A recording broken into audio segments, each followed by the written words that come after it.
All right, good evening. How are we all doing today? I can't believe it's Friday already. I seem to have lost track of the passage of time. It has been busy, busy, busy. Busy, busy, busy. Hope you're all doing well. Hope you've all got something to look forwards to this weekend. I have, because turns out I'm going to be playing an event, which was not something I had booked in particularly far in advance. Obviously, going to be down the TSN Arena this weekend. Evening, Dan. Evening, Remy. The Mr. Old World himself. I'm not sure I can give myself that title, but I appreciate it. With what? Oh, with what? Chaos Dwarfs. Mostly because the new Chaos Dwarf Renegades 2.0, whatever it's called, pack is floating about out there. So when Rob said, "Hey, do you want to play this weekend? You can come and play my Riverland event." I was like, "The new Chaos Dwarves in action?" And he said, "They can be." So I said, "Let's do it. Let's do it." What about the Fat Boys? It was way too short notice. So I'm playing in the Open Order Summer Sesh with the Ogres. I've had one game. It was a small loss into Triple Dragon, which I think is just a limitation of the build. Like maybe I could have deployed it better, but what I'm thinking I'll do is maybe once I've played a couple of games with it, maybe do like a combined battle report, and just be like, because there wasn't a huge amount to play around with in the game that I played. It was mostly just, well, yep, that's how you pick apart this list. You don't go for the big Death Star, and you go for everything else. So that's that. Has someone made the god list orc spam with big bosses in every unit for war? Be the change you want to see in the world, Rolf. Evening, Byron. Mm-mm-mm. Yeah, well, I just don't have any ogres as a collection, so while I'm interested in doing them, I just physically couldn't do them in short notice. And I think there's a couple of other armies that I want to do as well, so I need to decide what I'm prioritizing for the short term.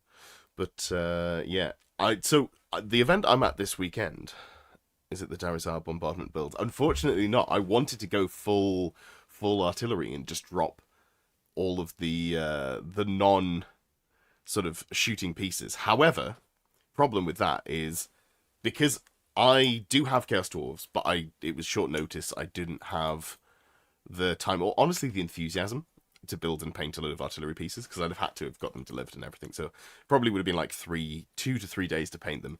And frankly, I had a bit busy enough week that I didn't want to mess around. There is going to be, in fact, we can look at the list. Let's just let me pull this one up here. I'm not sure I'll be able to. I might have to log into Best Coast Pairings in this browser as well. Pairings. And it won't autocomplete because I'm using a different browser. Evening. Something I need to do is make sure I've lined up the channel memberships on Discord with channel memberships on YouTube because there is a way to get them linked and it just doesn't work for me, which means I probably need to go through and manually update them because I haven't done that for a while. I am playing Chaos Dwarves tomorrow, yes. Have they... Hold on, let's just hide this for a second so you don't see all of the things that I'm typing in.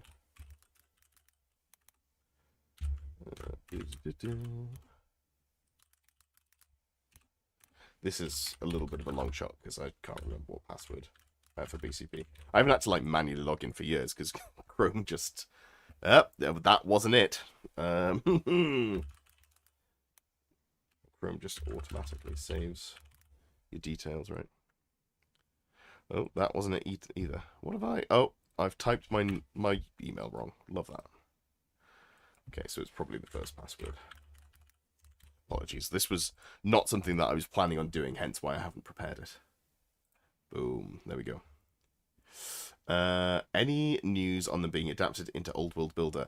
So, I actually found on Reddit, I was just doom scrolling, and there's a website, a list builder called Ingude, INGUDE, .com, and that has the up-to-date Chaos Dwarves on there. I haven't looked, but I assume it's all of the other ones.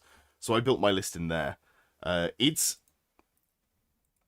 not like, it feels like it's an early project. So like you can't copy units and stuff like that, but the fact that someone's managed to put all of the stuff into the builder is much appreciated. So I'll make sure to give them a shout out in the video I do next week about this event. I'm sure I'll talk about them. About the event, so I'll make sure to give them a shout out because I just appreciate that it was there. I don't think we've got, we can't see lists of other people's yet. I'm gonna check in. I'm there right now. It's a lie, but yeah, let's have a look at the list that I'm playing. Ah, no. Oh, what an inconvenience. Right, hold on. I have this specifically cropped. Let's just go like this and go like this. Boom. All right. So the is it an actual dwarf list and not just blokes with fancy stuff? Ahaha! That's the thing. I wanted to run pure actual dwarves. I did slightly cheat, and I'm running a unit of the Hobgoblin Wolf Riders on the basis of they're just cool, and now you can run them in core. But it's almost entirely orcs. So, because I didn't have all of the artillery, I fell back on the usual, a T7 Overseer, which was the Castellan previously. A little bit different, a little bit tankier, because it's now got a 4-up save in combat, as opposed to a 5-up save, because of the, whatchamacallit rule, the Black Shard Armor rule. Now that, because it currently starts with magic armor, I don't know if you'll keep it, but that's where we are. I didn't have the points to give it a shield, which feels really bad, because then I'd have slightly better save against shooting. But anyway, that's by the by. So 4-up ward save on my general. I went for a Sorcerer Prophet, just level 3, hoping to roll into one of the 2 good spells in Demonology in terms of fishing for Demonic Familiar's Demonic Vessel, just in terms of having some sort of combat output. Tome of Spellcraft, I think, is an interesting one, because a lot of the good spells in that lore, or, Storm of Ash, the Summoning, and Demonic Vessel, all of those cast a 9. So having a reroll for the one that you think is the important one is something I want to play around with. Still T7, still with a ward save. Other than that, no, I didn't have points to make them level 4, unfortunately. This is a very tight on points list. Hobgoblin Khan with Great Weapon, Throwing Weapons, Ruby Ring of Ruin on a Wolf, nice and easy. And then a Castellan with the Armor of Bazarak the Cruel, which is full plate, so I get up to a 3-up save because of the Black Shard Armor, and also gives magic resist 2 to the unit.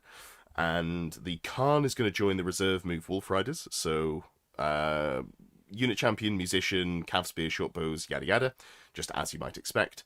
17 Chaos Dwarf Warriors, which is just cheap. 168 points for this unit, feels budget. They're not really doing anything other than scoring, but, they're twice the points of Hobgoblins, and they're not quite twice as durable, but they also don't have the leadership issues that the Hobgoblins do, so you don't need character support for them, which I think is pretty appealing. So I'm very interested to see how these do on the table. A unit of Infernal Guard. Val says he's going to fix the Castellan issue, because right now, the way that you get them in the Infernal Guard in core, the Infernal Ironbreakers, Ironsworn? Infernal Ironsworn. The ones that are basically the Chaos Chosen, but they're dwarves. The way you get them in core is have the Castellan be a general, but right now the Castellan is leadership 9, the Sorcerer Prophet, the Overseer, are leadership 10, so you'd be giving up a lot to go with that. He said he's going to tweak it, but he didn't have time to fix it this weekend, which is fair enough. So I've got the Castellan, who is joining the Infernal Guard, which is full command, Monster Hunter Tapestry for no stomps against the unit, Charm Shield for the unit champion, gave them the veteran up, no, that's the unit champion, the veteran, that's what it is. And they've got great weapons and shields, so I think that'll be interesting. The Castellan's got a rule where once per game, for the next, until your next start of turn subphase, so basically 2 rounds of combat, you get +1 attack and hatred, all enemies. So this unit will go from having 1 attack each to 2, and also reroll hits. So yeah, I'm not sure if it's enough to turn them into a full combat unit, but we'll see. I wanted to test it out. And then we've got a single Iron Demon with Hellbound for the ward save and the reroll and the magical attacks and all that jazz. And double Deathstreaker and Dreadquake Mortar. Why did I go do double Deathstreaker and Dreadquake Mortar? because that's what Rob has, and that's what I'm borrowing.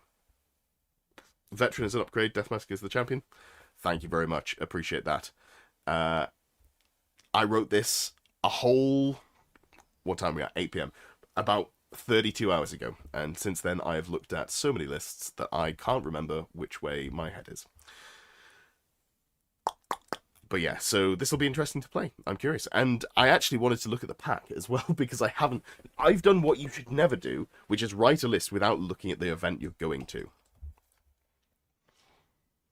Dreadquake is amazing at D3+2. I would have quite liked to have just run double Dreadquake Mortar and not run the Death Shriekers. I think that'd be interesting. Because I also quite like the 5-inch blast template at strength 4 AP1. I think that's genuinely interesting. It feels like the artillery is in a spot where there's not really any bad matchups for it. You go into Vampire Counts or, any Death Star army, you're like, okay, I'll just drop 5-inch blast template strength 4 AP1. That's good into Death Stars, or it's at least okay. Into monsters, D3+2 damage, that's pretty good. Into stuff like Pegasus Knights, that's pretty good.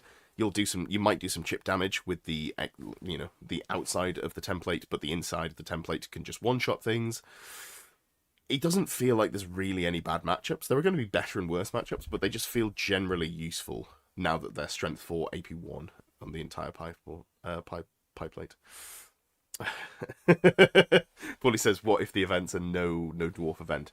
Well, I would be shot. Remy says, you kind of want to play this sort of list, but then you might become an artillery only player. Yeah, that is a downside. No hell cannon? No hell cannon. No hell cannon. That is for sure. So, yeah, I think this list is interesting. I've got, like, 2 tanky core units. One of them has some level of punch that will be supported a little bit in terms of the Castellan, and then hopefully I roll Steed of Shadows, but if I don't, it's kind of whatever. We're just going to stand on objectives and go from there. And, yeah, that's that, I think. That is that. The only problem could be that it's a river event, and I think Rob says you can't see over the river. Yeah, I think... so I had a quick skim just as I opened the PDF or the Google Doc earlier, but we'll very quickly go through it. I think it's -1 to shoot across. Yeah, it's light cover when shooting across, and magic missiles are cast at -1 to the casting roll.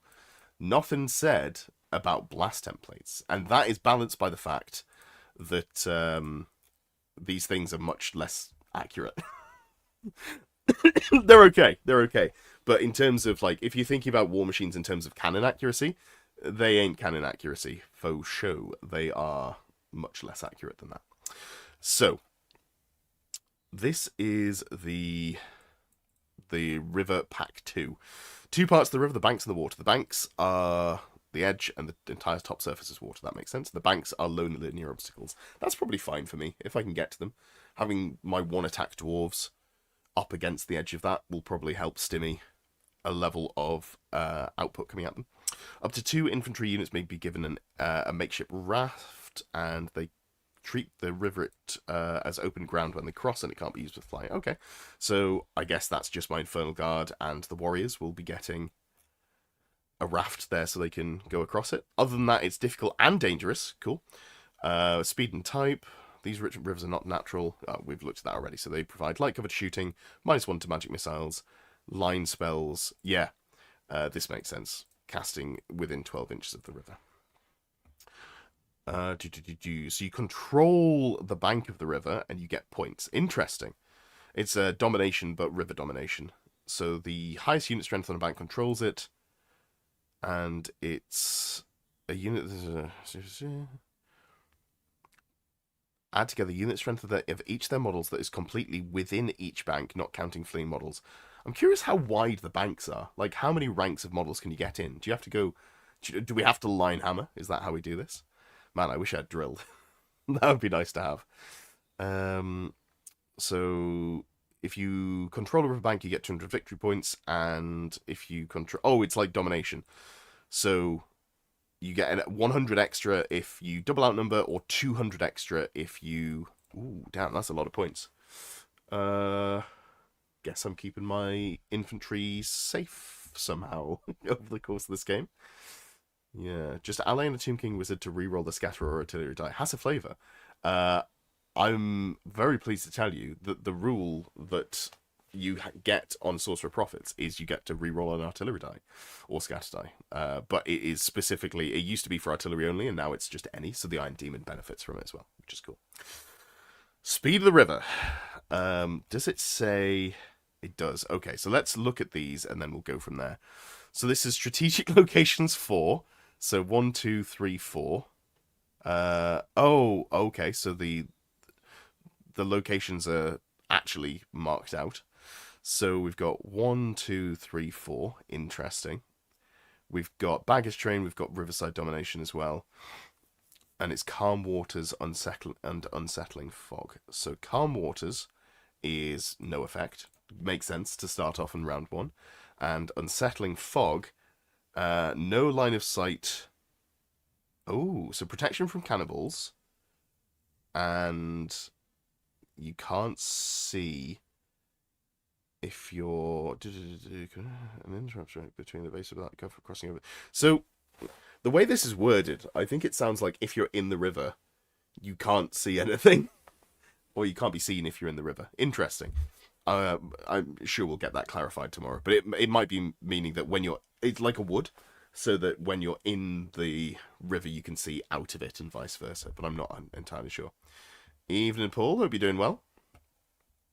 So yeah, this is an interesting one. I think. Hold on. Let me just open up. If I open up my pen tool, will it show you when I draw on here? I'm not sure it will. In fact, hold on. Let's go back to... There we go. That's better. And then...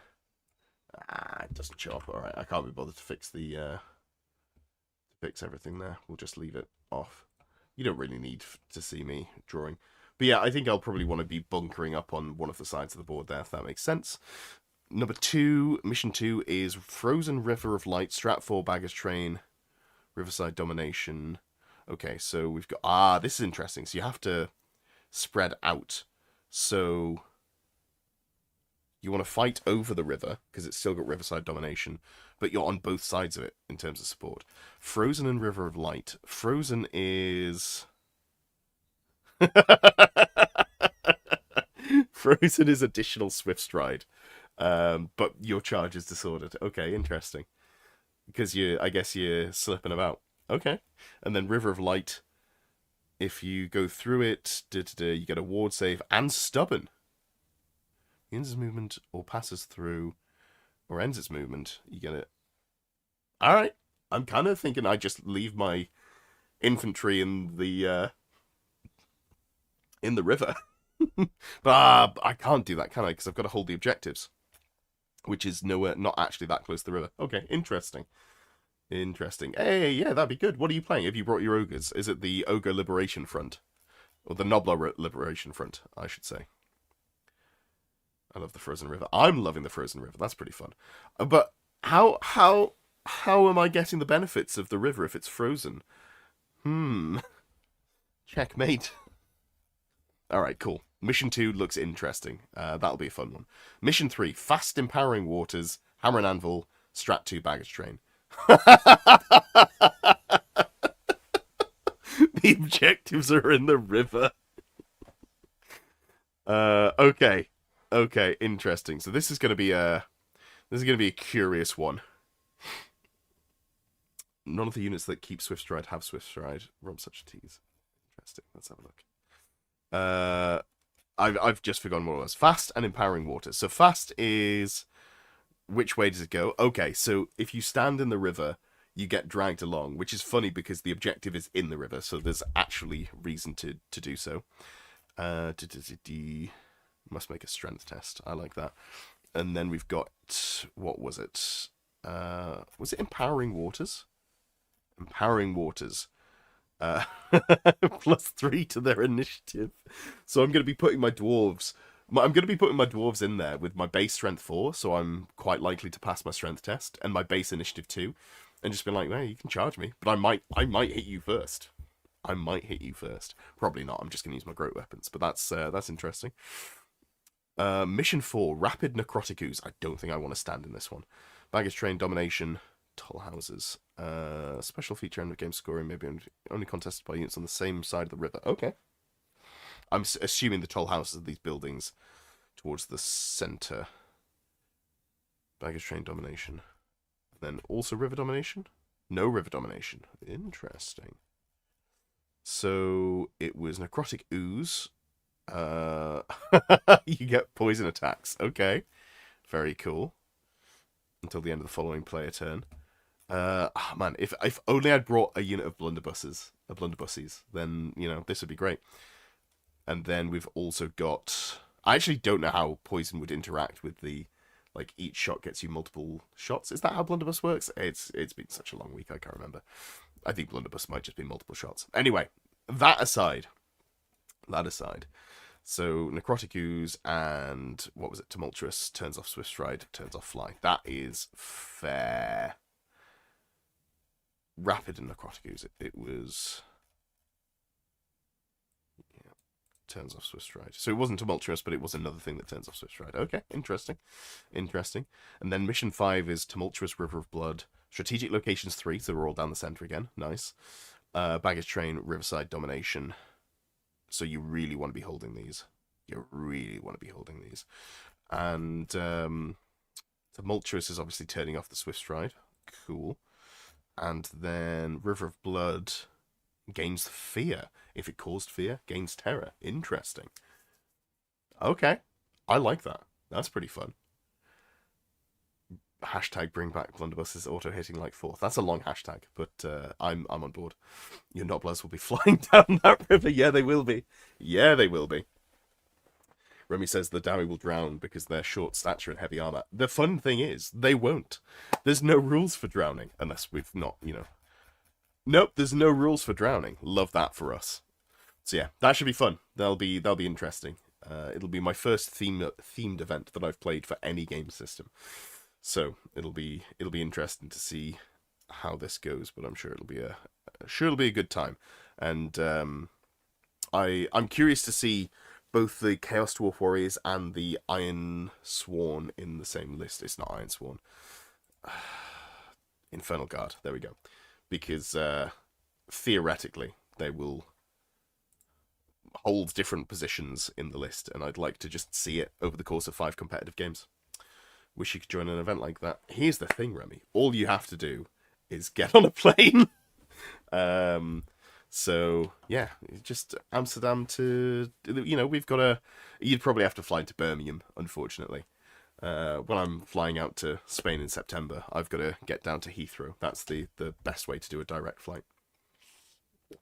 Don't tempt me. Yeah, it's a good time. And some good events. All right.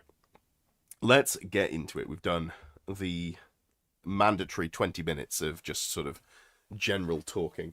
Is there any updates that I should share with you in terms of how life is going? You know what there is? I made myself a Scooby-Doo sandwich earlier because I went to... Hold on, let me forward this picture from my phone to so I can show you lot. It was great. Do-do-do-do.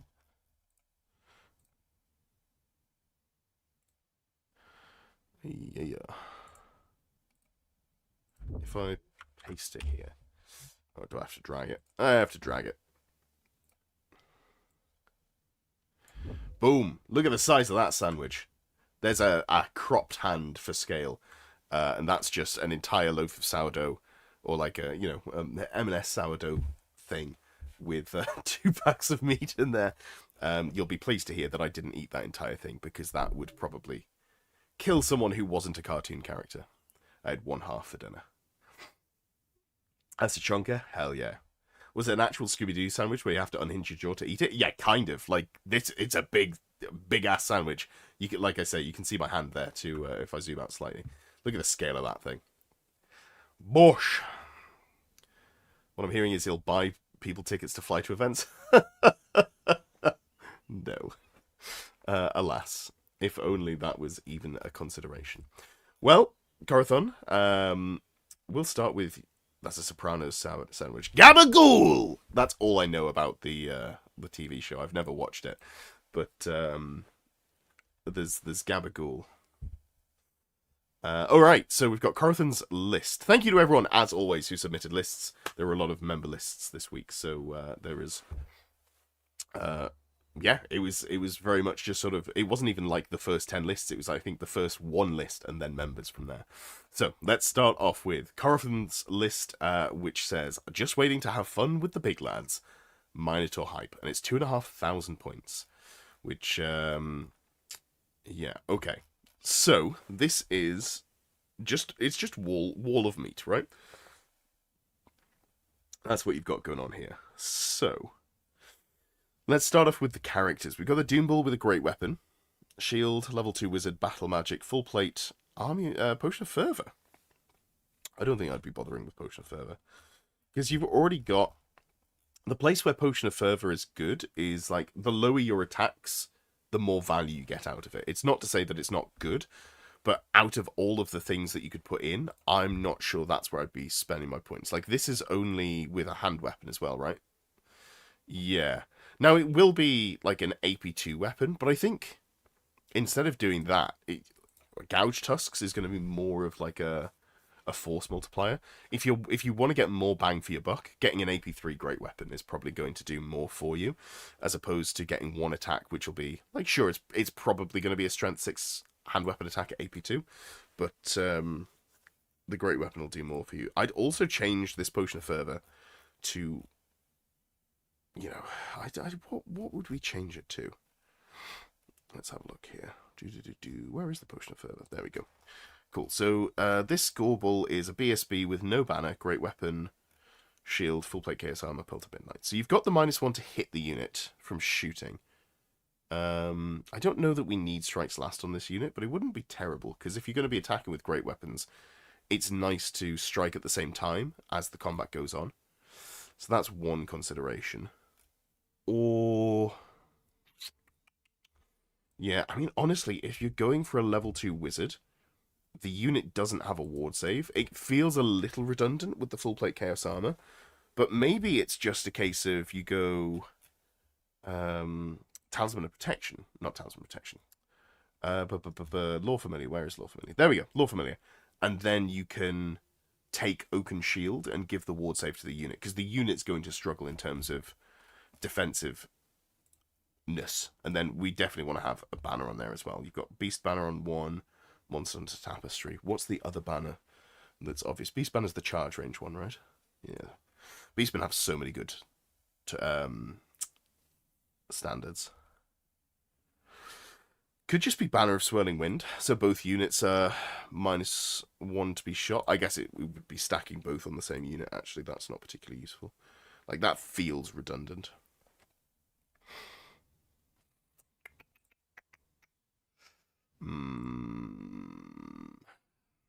It could just be... I actually don't know what I would want to spend here. Like, maybe Vitriolic Totem, but you've got such high strength anyway. Most of the time, it's not going to matter. Interesting. Guess we'll leave the BSB out. Thanks, Remy. I appreciate that. Yeah, maybe we just leave it without a banner on there for now, but that feels wrong to do. Like, banners are such good force multipliers. I'm not sure what I'd want to put on there. Oh, we could turn off Fly. Honestly, being able to catch Fly would be pretty nice. Oh, an unmodified leadership, which is only 7 on a Gorbal. I don't love that, actually. That's very expensive. I guess we'll come back to that one. We'll see. Minotaurs both have an Obsidian Lodestone for magic resist 1. 3 great weapons, 4 shields. I think if you're doing that, let's just upgrade it to a charm shield on the unit champion. And that way, because it's the same price, right? Oh, no, it's not. It's a different price, but still, getting the additional ward save if you're locked in a challenge can make a bit of a difference in terms of durability. I'm not sure... Okay, this unit of mine, Warhounds definitely wants to be Vanguard as well. The reason for that is they can do, you put them in marching column, you vanguard forward 7 inches, and then you just get to go and block something turn 1 super easily. That's usually the best use for the Warhounds, I find. Goreherd, unit champion with ambushes. I don't hate that at all.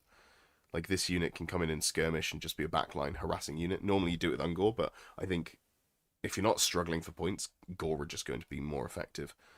Leadership 7's not too bad if you're going to be in skirmish as well. Double Gorgon, this is the sort of place that you might bring a Gorgon, because you're just bringing a lot of, you know, aggressive pressure.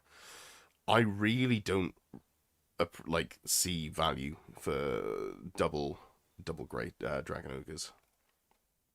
Honestly. I don't think this is going to be...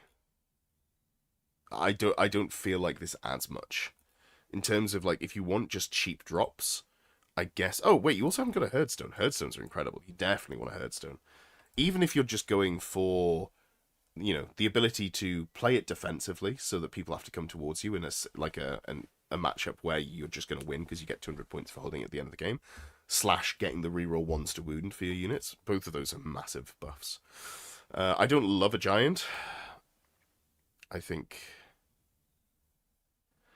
Would I pay the extra 30 points to give it heavy armor and regen? I think if you're taking the Giant, 20 points for the regen is fine. I probably wouldn't pay the 10 points for the scaly skin on the basis of most of the things that are going to damage it will have at least AP2, right? Sort of like all of the good attacks in the game, the stuff that's going to be able to consistently wound T6 is probably coming in at AP2. That's usually going to be the case. So paying for the regen I think makes sense. I probably wouldn't bother paying for the scaly skin. And then Chaos Ogres are, like, Monstrous Infantry have their issues in that they're not, you know, you're going to struggle a little bit to get value out of them because they don't have the efficiency buffs that regular infantry got, and they're not slow, but they're still infantry. If you can't just stand on an objective, like, this unit I don't think is going to do anything, realistically, is what I'm trying to get at. It doesn't have the durability to run up the board, and it's just not, you know, with the wheel, this has got the same movement as a Giant, but it's significantly less maneuverable because you're over, you know, you're 2.5 times as wide, maybe a bit more. 8, 16, 6, 12, yeah, almost 3 times as wide in terms of your turning circle. So actually getting this unit in to do something is going to be very difficult. What I'd be more tempted to do is, if you want to put pressure on, if you're taking the Gorgons already, drop one of the Dragon Ogres and replace it with a Shaggoth with Great Weapon and the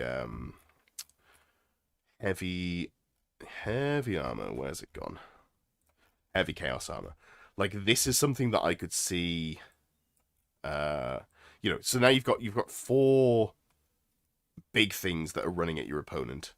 This one's very durable and it hits relatively hard.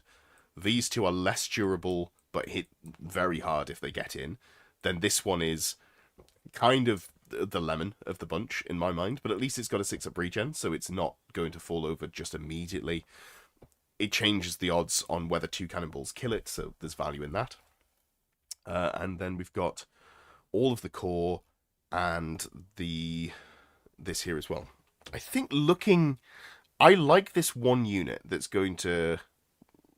Realistically, you're probably putting both characters in the same unit, I would think. And we are over on points. Maybe the way to do this is you go for... Which way round do you have it? You know what, I reckon. We take the Monster Hunter Tapestry off here. We put it on the character. The reason for that is then we can put one unit in reserve and keep them at a lower unit size. Like this. Because I think you don't need both units to start on the board. And you can pressure with 4 monsters, 1 unit of Minotaurs, but then there's an actual threat coming in the backfield. So it's not just the Gore coming in to try and deal with enemy, whatchamacallits, baggage trains. You can also pick up other stuff as well. Problem is we're 39 points over. I don't really know what I'd want to do in terms of cutting points, because core is pretty capped here. I mean, I'd drop a Dragon Ogre, but you need it for the Shaggoth. I'd drop the Giant, but I don't want to cut too many things that you have in. We've already dropped the Ogres. I don't really want to drop that as well. The Warhounds are decent, and they're also a unit that can just sit on the Herdstone to hold it if you want to use them that way. Maybe it's just got to be something like... Gouge Tusks is a nice upgrade to have, but it's not super important, so maybe we just drop that, and we find 9 points elsewhere. We could drop 9 points in core. That will be hard to do. That'll be a pain in the backside. How do we get there? How do we get there? It's the problem with this sort of list where you've got low number, like you haven't got any massed infantry to just like tweak numbers on. Don't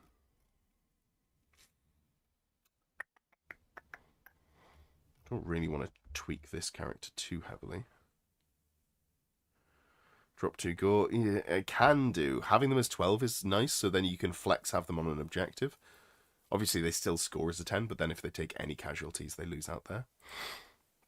Maybe, because this unit is now being flexed to like a unit that comes in from ambush, it drops the Obsidian Lodestone, and we actually go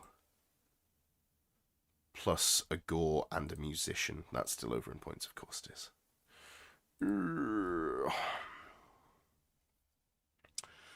And then what if we drop the Charm Shield as well, just down to a regular shield? Because the unit that's coming in from reserve, it doesn't need as much durability built in. Boom. There we go. I think, so this is the general premise of changes that I'd make, but I think there's still tweaks that you can make with the core if you want to mess around with it. I think there's still stuff that you could do in there. But yeah, there we go. Let me link that with Corothon. Oh, Corothon? No.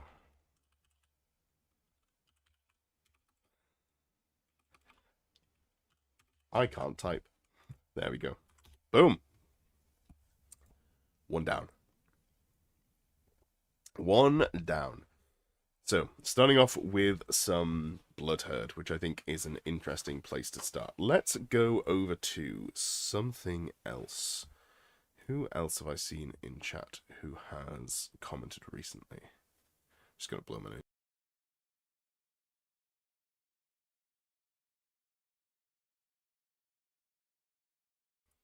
Typing is an overrated skill. I'll be honest, I couldn't remember where the O and the R are in your name, and it's not like it was on screen in front of me that I could very easily read.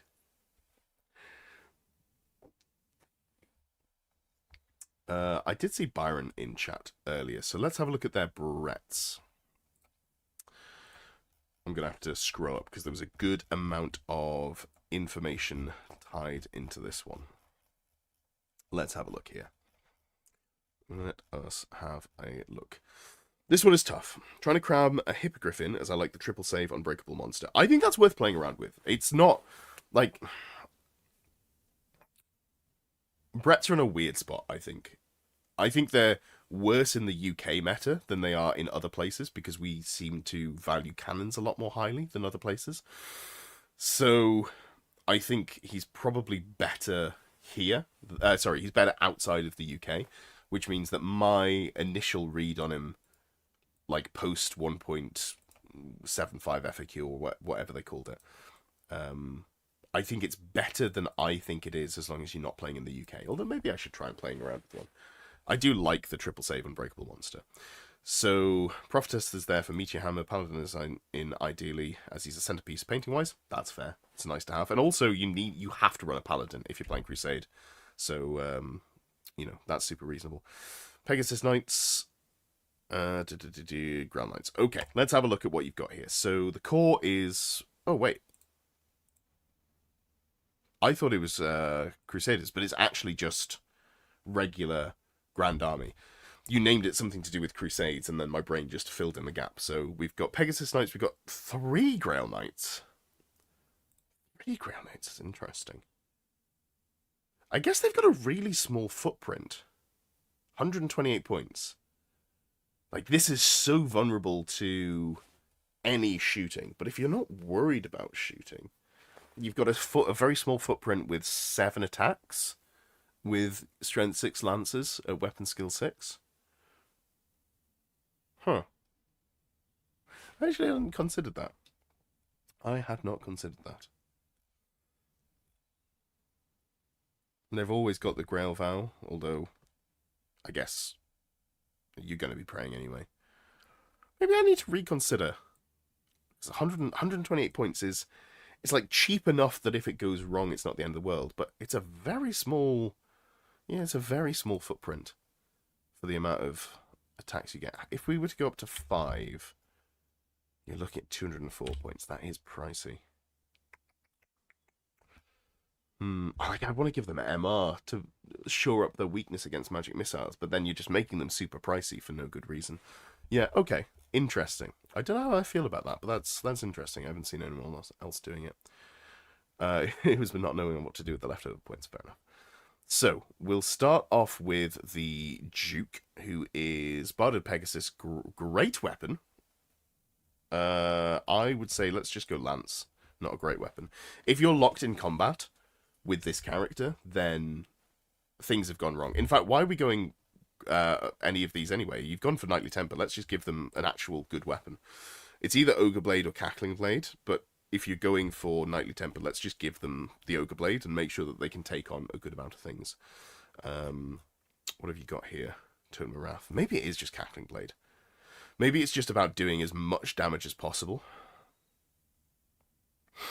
I do like Ogre Blade, because it gives you some ability to go like semi toe-to-toe with various things. Like this, if we're going Ogre Blade here, this becomes the Monster Hunter Tapestry. Banner of Shalons is nice, don't get me wrong. The turning off stand and shoot is really nice for like a take all comers list, but going Ogre Blade and then Monster Hunter Tapestry lets you go in and fight a dragon and not necessarily kill it, but you've got a lot of attacks, and the amount of combat res you will bring is going to be higher than the combat res they have. Then you double outnumber them because you've got 7 models in the unit, so your unit strength 21, as long as you don't die on your 5 wound Duke. With your... What are we rocking? It's only a 3-up save, but your Syrian's Locket, there's no way to give it the 2-up save. I think it should be probably fine. I think you'll find there's an issue with character points. That's where you went Monday Weapon. Okay, so the Prophetess, I wouldn't run a Lore Familiar Prophetess. Like an Illusion Spectral Doppelganger foot character, I don't think is going to bring much value. So like that's where I'd shave the points.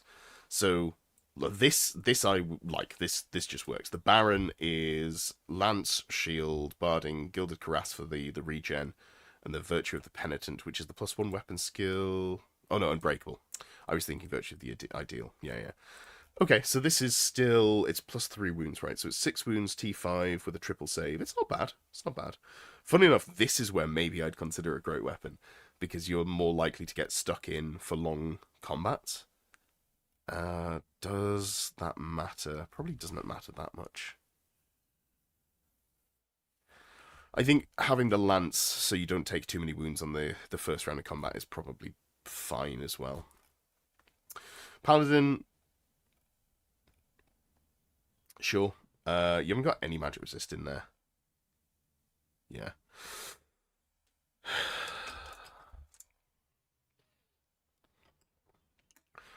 The problem I'm seeing with this is just you're going to the version that had the great weapon and knightly temper. That unit kills infantry to an okay degree, but not to the level where I think you would crack a Death Star super well. You don't have any magic resist. You had turning off stand and shoot, which is nice, but a lot of the things that you're worried about shooting-wise are like cannons. So I'm not sure what that setup is like built to beat, would be my take on that loadout that you had, like the loadout of characters before. If you go like this, I like the Unbreakable character. I think that works pretty well. Into certain matchups, I think it's solid. It's also tanky enough that it can take a little bit of punishment. There's no MR because there's no room for MR, but I think it's okay. This character can, slap into a variety of things, obviously. This paladin obviously supports that as well. Theoretically, you could go with a virtue, but I don't think there's anything that's particularly worth doing. Impetuous knight, but not in Grand Army. Which leaves the prophetess as the odd woman out. You could do. There's a couple of things you could do. I would say, honestly, I don't know that you need a level 3 prophetess. This is the problem. Is the Baron's so many points, right? Maybe the compromise that we make here is we just go for like a level 1 damsel who can sit in the unit of Knights of the Realm on foot, which is, I assume, where they're going, and just cast Glittering Robes. That kind of feels like what it's going with. And then you protect them through Shield of the Lady, so you just go to the back at any time, but you still confer benefit with your spells. That's solid. And if you're doing that, they're providing MR2 to the unit. Is there anything else that it's worth putting on? Maybe just make her a damsel. Hey, that's exactly what I was thinking. Oh shit! Thank you very much, that rat bastard. That's very kind of you. Rat. For some reason, I don't understand why it doesn't play any sound for the for gifted memberships, but that's very kind of you. I really appreciate it. What was I looking at? Streamlabs. But yeah, it just doesn't seem to be a volume option, which is bizarre because it's the most exciting one. Rat emoji, indeed. If it doesn't say it, then I'll just have to say it. Rat emoji, rat emoji, rat emoji, rat emoji, rat emoji, and all that jazz.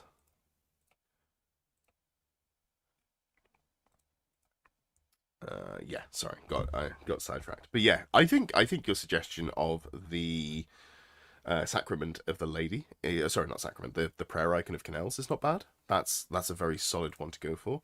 Silver Mirror, is that a... It probably is just that, unless there's anything else in here that's super worth going for. I don't think there is. I think just on like level 1 illusion makes sense there, and that then ends up leaving us with some extra points to play around with, which is interesting.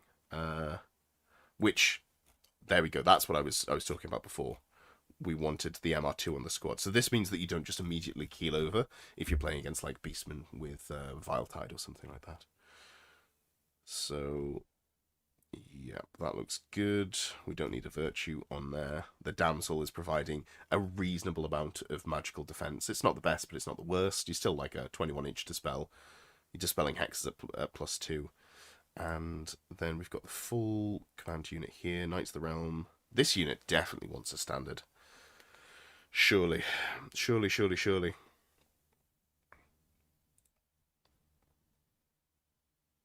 I guess it would be Monster Hunter Tapestry, but I've put that in the Baron.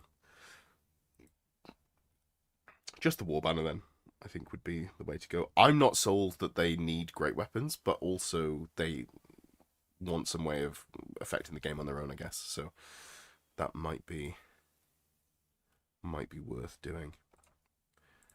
Put it down to 22 and put like a charm shield on there just to make points work. But something like this I think is good. Not having a musician in there is good as well, just in terms of having prioritized models at the front rank. But yeah, I think that's tweaked the list. I'm very curious to hear how the Pegasus Knights work. Hammerhand and Lady's Gift and lob attached from the back. So in the run-up to WTC, I feel like I can say this without... Like, it's something that we didn't use, and it's something that, yeah, I think it's fine to talk about. In the run-up to WTT, I was definitely having conversations with a couple of people about the potential of running Bretonnians with a big brick of Knights of the Realm on foot, and just spamming loads of damsels, putting them all into the back rank, and just having like Spectral Doppelganger and Hammerhand, and just making it a really hard unit to interact with. It wasn't something we ended up playing, but it was a really interesting like sort of concept of a build to play around with. Maybe it's something that I should put on the tabletop. I don't have any Knights of the Realm on foot, but I like them as models, so that would be something to get. Oh no, I do. I have like 5 or something. There'd be interesting ones to build in paint. But yeah, something like that should be solid.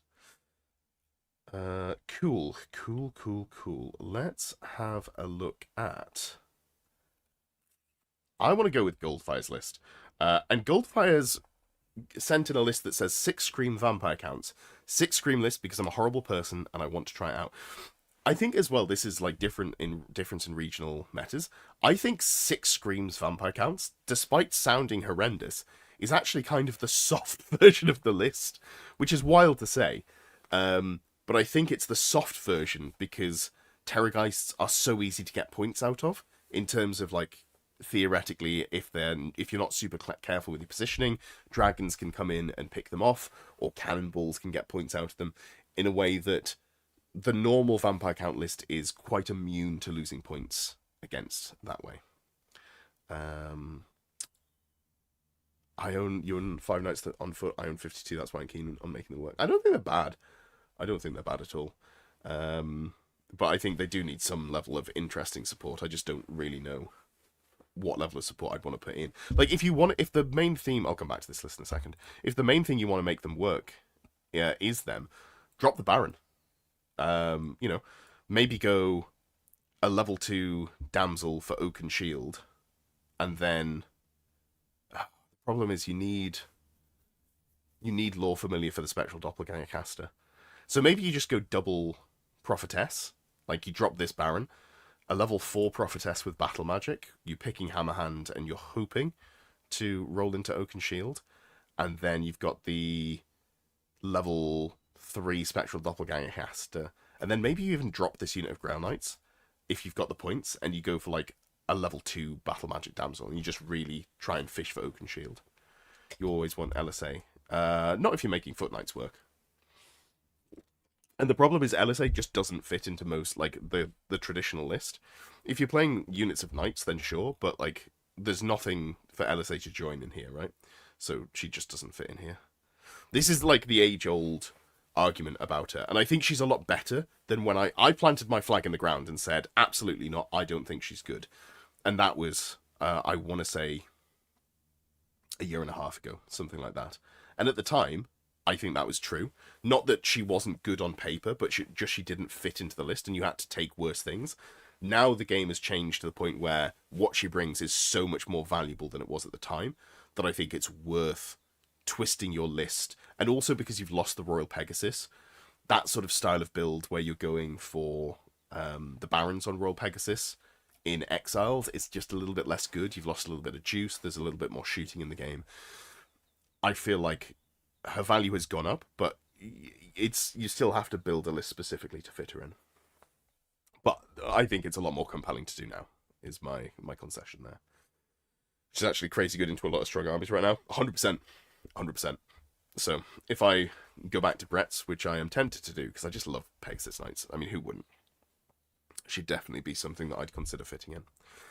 Okay, so Goldfire's list. This is a 6 Scream vampire count list, and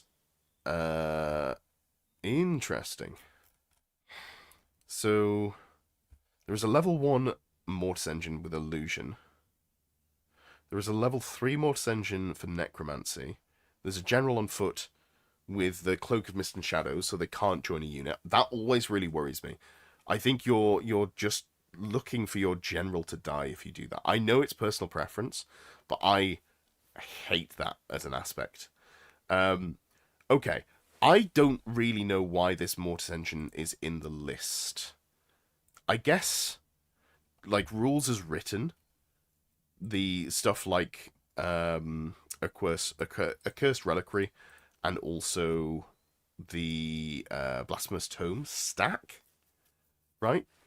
I think most places would rule that they don't, or at least I've seen a lot of places ruling that they don't, but maybe that's not a consideration. And, it is extra screams, isn't it? So that's the main thing.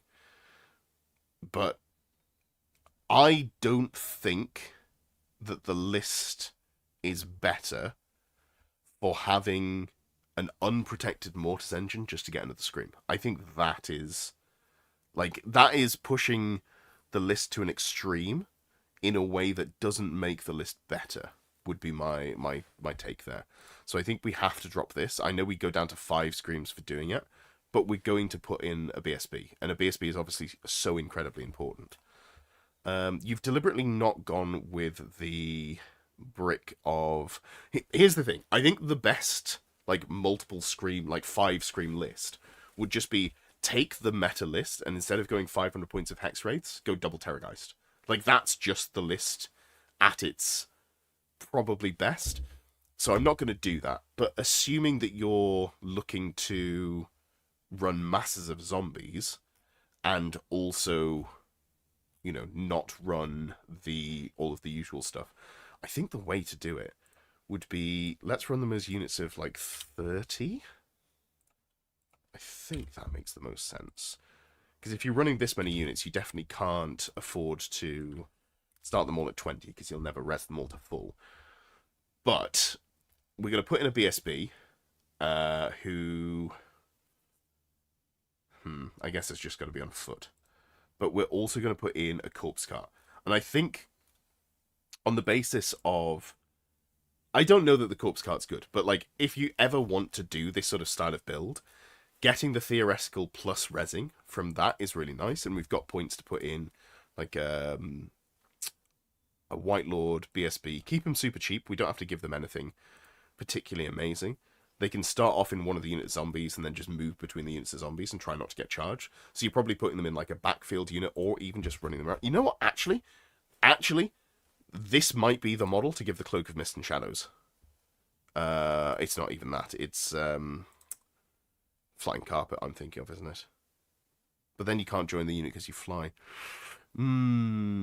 Necromancy giving you fly is good, but I think I would rather... I mean, maybe it is just Flying Carpet and Charm Shield, and this lets you get your BSB rerolls where you want them, and then you go on top of that, level 1 Necromantic Acolyte. I mean, we'll go Necromancy just in case you roll a good spell, but it doesn't really matter. So you go something like that. Like, maybe this is the way to go. Oh, we're still 60 points shy on core. You know what that means? That means we go 28 models per. And then we just take more units. Have I put a 5th unit in when I can only have 4? I have. Darn und Blast. So we're going to have to up the ante on this slightly. That's annoying. That's annoying. 60 points here. Is there anything else that's worth running? Honestly, Crypt Ghouls are not a bad unit to protect your characters in, because they skirmish, and they're T4 with a regen. So maybe that's the way to go. And we just... I'd consider dropping... Okay, so drop the Cloak of Mist and Shadows. That way you can join units and not get targeted, because that's still more effective against various things. You don't want to be able to be charged, basically. That's the main downside that you're trying to avoid. So we're going with this, honestly, Flayed Hauberk, or... We can't give them the...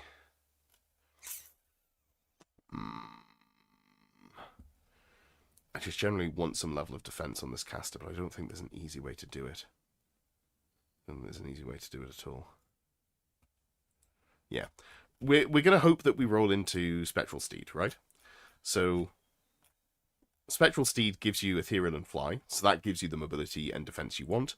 But in matchups where you will just get charged or caught, you want to be able to run around between these units. So we're going to go with like 14 Crypt Ghouls. And then we'll just drop this unit of Direwolves, and these can all go down to 25. I think if you start them at 25, you should still be able to get them to full pretty easily. 4 points missing.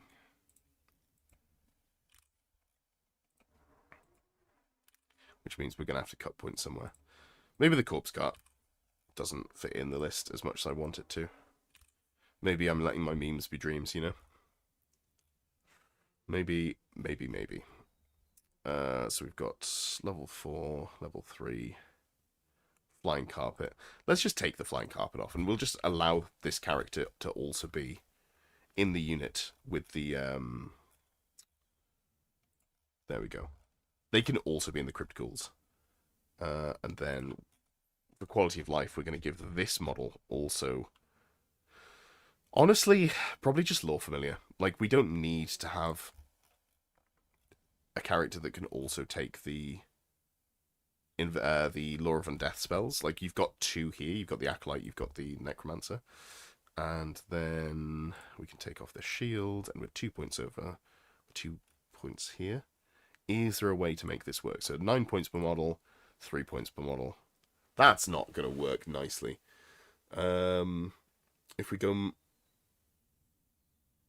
minus, so that'd be 18. No, it just isn't going to work in the way that I want it to. Is there an easy 2 points to cut here? That's the question that I'm asking.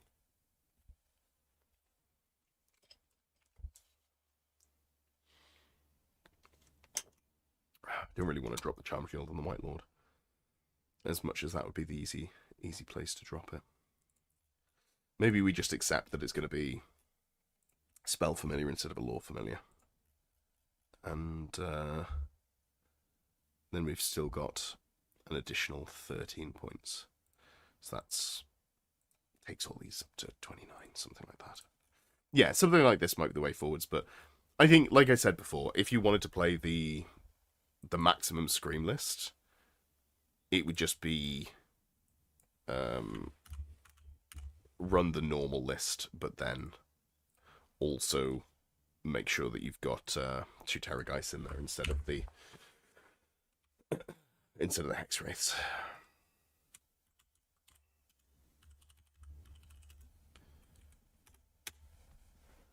Lovely stuff. All right, that's funny. Looking at the viewer graph, the second I started talking about vampire counts, we dropped 10 people. Oh, I haven't been doing what I should be. And what I should be doing is saying, if you are here and you haven't already, please give the stream a thumbs up. Helps get picked up by the algorithm. All of that good stuff. Oh, I've just seen your message, Tizzy, from earlier on. Aren't you playing in the OWTC? What is the OWTC, Tizzy? That's not one that I've come across. If it's a tournament on Warhol, I would say I have realised that I find playing Warhol tournaments pretty miserable, honestly. This is not everyone, but I find that there is a type of player that it attracts that I find very dull to play against. And it's not even necessarily the attitude, but it's like there are lots of long games where they don't need to be long games. So there are many things that I dislike about playing tournaments on Warhol, that's for sure.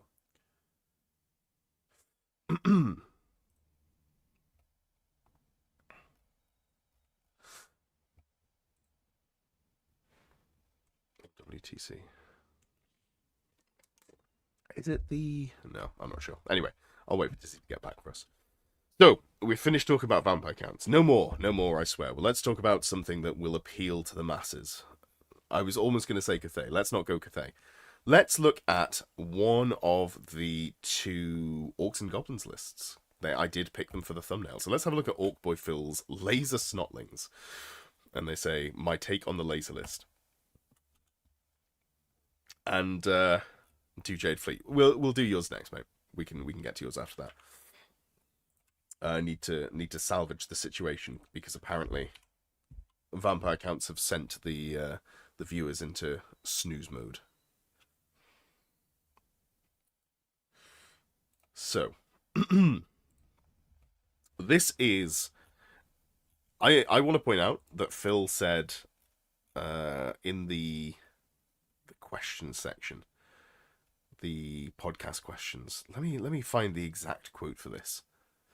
Not that I want to shame Phil at all. However, I am going to do that. Why do people do this to Orcs and Goblins? It'll give us a bad rep. Shame them, Ed. Shame them. And now Phil is playing the laser list. Now, I will admit, There are 20 snotlings in it. If you fail to appease Empire fans, another 20 will drop. I don't believe, any Empire lists in here this evening, unfortunately. Phil, shame you. We'll see. Okay, so in terms of what you're going for, evening, Chris, we've got triple Weird Boy, one Weird Knob, Ogdras.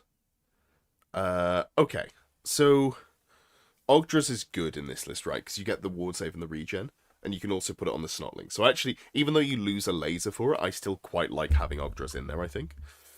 Then you've got the double bricks of Snotlings, which has apparently become your trademark, which, you know, as trademarks go, it's a pretty fun one to have.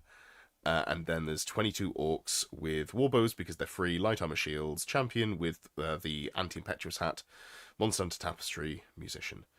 Double river trolls for Ogdras, of course. And then we've got the Doomdiver, catapult, and the giant. Alright, immediately, I'm sorry, goodbye giant, hello second Doomdiver. This list's entire reason to be is you've got roadblocks, which are normally Night Goblins with Fanatics, but you've gone for Snotlings because vibes. You've got roadblocks, and then you've got range damage. Putting a giant in does not add to the game plan at all. It's not really a roadblock. You've got a lot of wounds that you can put ward save and regen on that are also unbreakable. So if you're going to use a roadblock, it's just the 2 bricks of Snotlings, realistically. The giant doesn't add to that. It then doesn't add to the range damage pressure, because this is a list where, theoretically, you want the only things to be in combat are the Snotlings, so that you can then shoot at other things. Obviously, the magic missiles can hit stuff in combat, but then the Doom Divers can't. So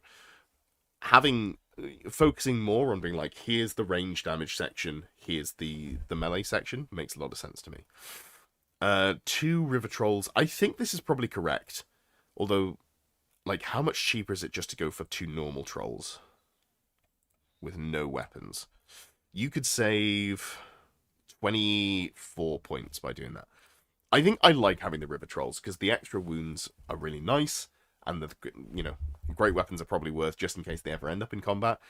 But theoretically, we could save some points if we need to. Okay, we have got some points as well, so I'm curious as to what it's worth squeezing in. Let's have a look. Probably a goblin, honestly. A goblin caster would be the way that I'd go, because Itchy Nuisance is really nice. And can we fit in a level 3? Wait. Oh, we need at least 3 non-character units.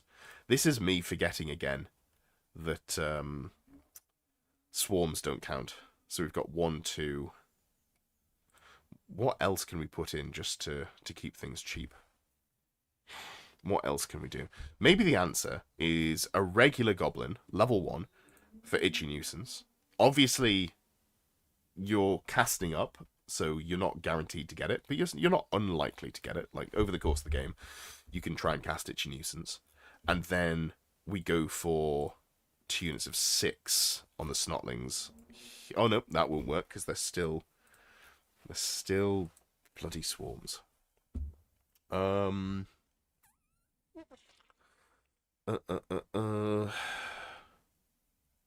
can have ambush? Wolf Riders can't, because there's no Kicknick. Or, it might not be Kicknick, it might just be the other thing. Being in Nomadic Bar. Nope, it's not that. Maybe it's just like... Oh no, you'd need a Night Goblin character for that.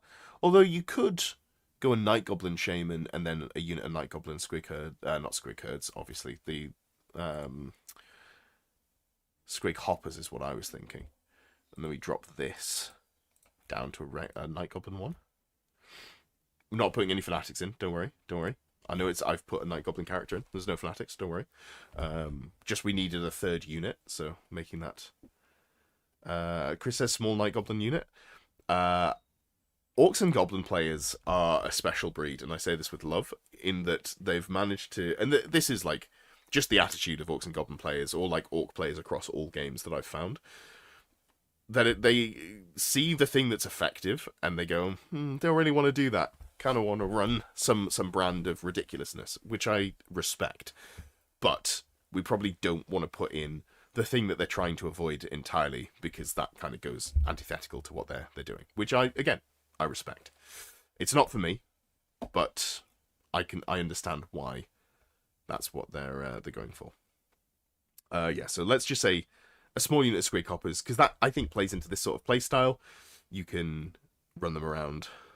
You feel felt by that. Yeah, I forgot that you're an Orcs and Goblins nut job as well. Said with love. Said with love. Okay, so then character-wise, you've got Spell Eater Axe, Earthing Rod Elementalism as a level 1 wizard. That feels fine. Rude Ring of Ruin, Elementalism. That feels fine. Staff of Quietude, Elementalism. That feels fine as well. Quietude is the Dispel one, right? I'm pretty sure. So maybe it's not that. Yeah, turns off remains in play, and it's an unmodified. It's not an unmodified leadership, so you get it for Warband, so your leadership 10. Okay, yeah, I don't hate that. That's good. Tome of Spellcraft.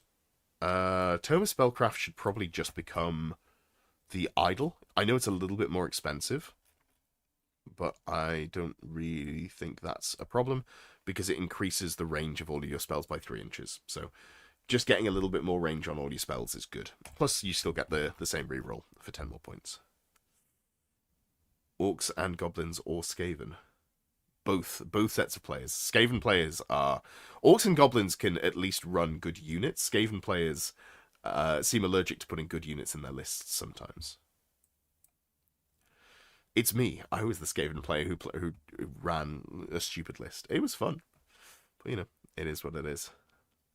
I don't think I really want to cut any points out of characters here, so maybe we just go down to, like, drop 1 Snotling mob. I know that feels a little bit illegal, but I don't really want to go too light on the orc mob. But there's value in just being like, I've got 20, I brought 20 Snotlings. What do you got? Let's go down to 20 orcs. And then let's also... I guess let's just drop the great weapons. They're probably...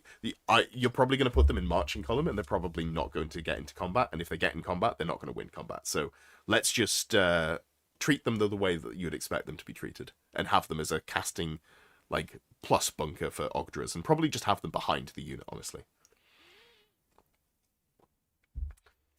Yeah, there we go. That looks like the Snotling list for me. Honestly, like, as Snotling lists go, this probably could win some games, because the lasers are still very good. And the Snotlings are just a wall. And they're actually, I think we talked about this previously. I feel like this is something I said last week, maybe. But Snotlings are not a terrible thing to put lasers through, because you're only, even though the base is like a load of models, because it's a swarm, you're only hitting them once, right? And it's not multi-wounds. So, yeah, I don't hate that. Plus, you might have given them a ward save and a regen, so, you know. Who knows? Who knows? But yeah, that's an interesting one. Oh, the only thing that I'd say here is this weird knob, I'd probably not have them battle magic. I think I'd have just kept them elementalism, and just have more chances at Earthen Ramparts, more chances at TMP. Honestly, one of the main values of this list in my mind is how ridiculously consistent it is in making sure you never get to charge that big brick. So I'm just going to change that on here. Elementalism. Boom. All right. Okie dokie. So. We seem to have recovered. We've recovered after, I'm so sorry for showing you vampire counts. I hold my hands up and I was wrong. We are going to take a quick dip into Cathay. We probably won't stop long. You don't have to leave. I swear. I swear. It'll get better. We've got more stuff. We've got elves. We've got renegade crowns. So let's go with Richard's Jade Fleet list, which is Shug's Triple General is interesting. Okay, and then we've got Lancers, Warriors, Lancers, Triple Cannon, Captain. Huh. Okay, you've made some choices here. Did you put anything with that, or did you... I think you probably just wrote something like, this list is good, Jade Fleet, does it need context? I 100% didn't give you the wrong Jason this time. Okay, so there was a comment there. But I don't... Okay, I need to think about this one, I think. Let's just...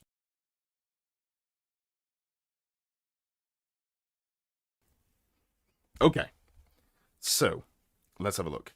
So you've gone for... You haven't even got the Monkey King's Wisdom character. So you've gone for the Sword of Reason, Lore Familiar Illusion, which... I guess it depends what you're going into, right? So, are you writing this specifically to beat... specifically to beat Wild Herd? Is that what this is going for? Maybe not, because you've gone triple Battle Magic. I know you've got the Morshar on there, but you've gone Battle Magic. Then you've got 2 units of Lancers and the 5 Warriors. I hate the unit of 5 Warriors, by the way. Like, I am so against this. This is my least favourite way to see Warriors. I know people do it. I'm not saying that you're wrong. I dislike it. Triple Cannon is a lot of power. This is like just raw power that you're bringing. So you can turn off Fly with Icon of Heavenly Fury, albeit a little inconsistently because it's now a leadership test. You've got the turning off of... you know what? I've been looking at the Cathay one, Thunderous Impact. Does it turn off Swift Stride? It does, yeah. -1 to movement turns off Swift Stride. It's, what a treat to be able to forget Cathay rules. So, you can really shut down dragons for a turn. You've got Ruby Ring of Ruin. Why have you given them both banners? You see, like that... Oh, you've got Arch Lightning Rod as well. And you've got the Jade banner. I don't care for it, but I want to turn off Fly Forever. Yeah, I think that's valid, honestly. I think that is valid. If you're running this, I'll be honest, I'd missed the Arch Lightning Rod. I just assumed you were going double Magic Missile. I can see that as being valuable. And then Ruby Ring of Ruin, War Banner. I'm not sure I care about the War Banner here. Like, I know if you take it off, you'll be under on points. But does it feel like this unit ever wants to get into combat? It doesn't need a musician because you've got drilled. I guess it gives you flexibility. Sort of reason is better into Beastman with Lore Familiar. But you've got no Power Scroll. I guess you can't have a Power Scroll because you've got the Lore Familiar. So you're a little bit... With their MR2, it's a little bit hard to get it off. And then you're leaning on Hammerhand. Like, I don't know if this plays well into the Beastman list. Like, can't be right. Yeah. Would fix it by adding monkeys, paws, trying to make a nice list. Oh, as in you were trying to make this list not as good as normal. Is that the goal? Because I think what I'm looking at here, I don't know. Like, I don't think the list is wrong. I just don't know that what it's bringing is what I want. Because you can flex Hammerhand or you can go for the Magic Missile, right? With the Battle Magic. The Lore of Yang Magic Missile. And that's fine. That was like the proto version of this list. But is that better than... because you got Morshard already. What if you also went High Magic, maybe you put in Becalming Orb if you're trying to shut them down? It doesn't just flex and lets project a little bit. Yeah, like, I think it's fine. Just make a level 4 that knows 5 spells of the pool. Yeah, like, I think... I think I like the current, like, meta version better, where you get double Spectral Doppelganger casters and then 2 High Magic Shugs as well. I know the points on that are a little bit hard to make work, so you probably end up with like a level 2.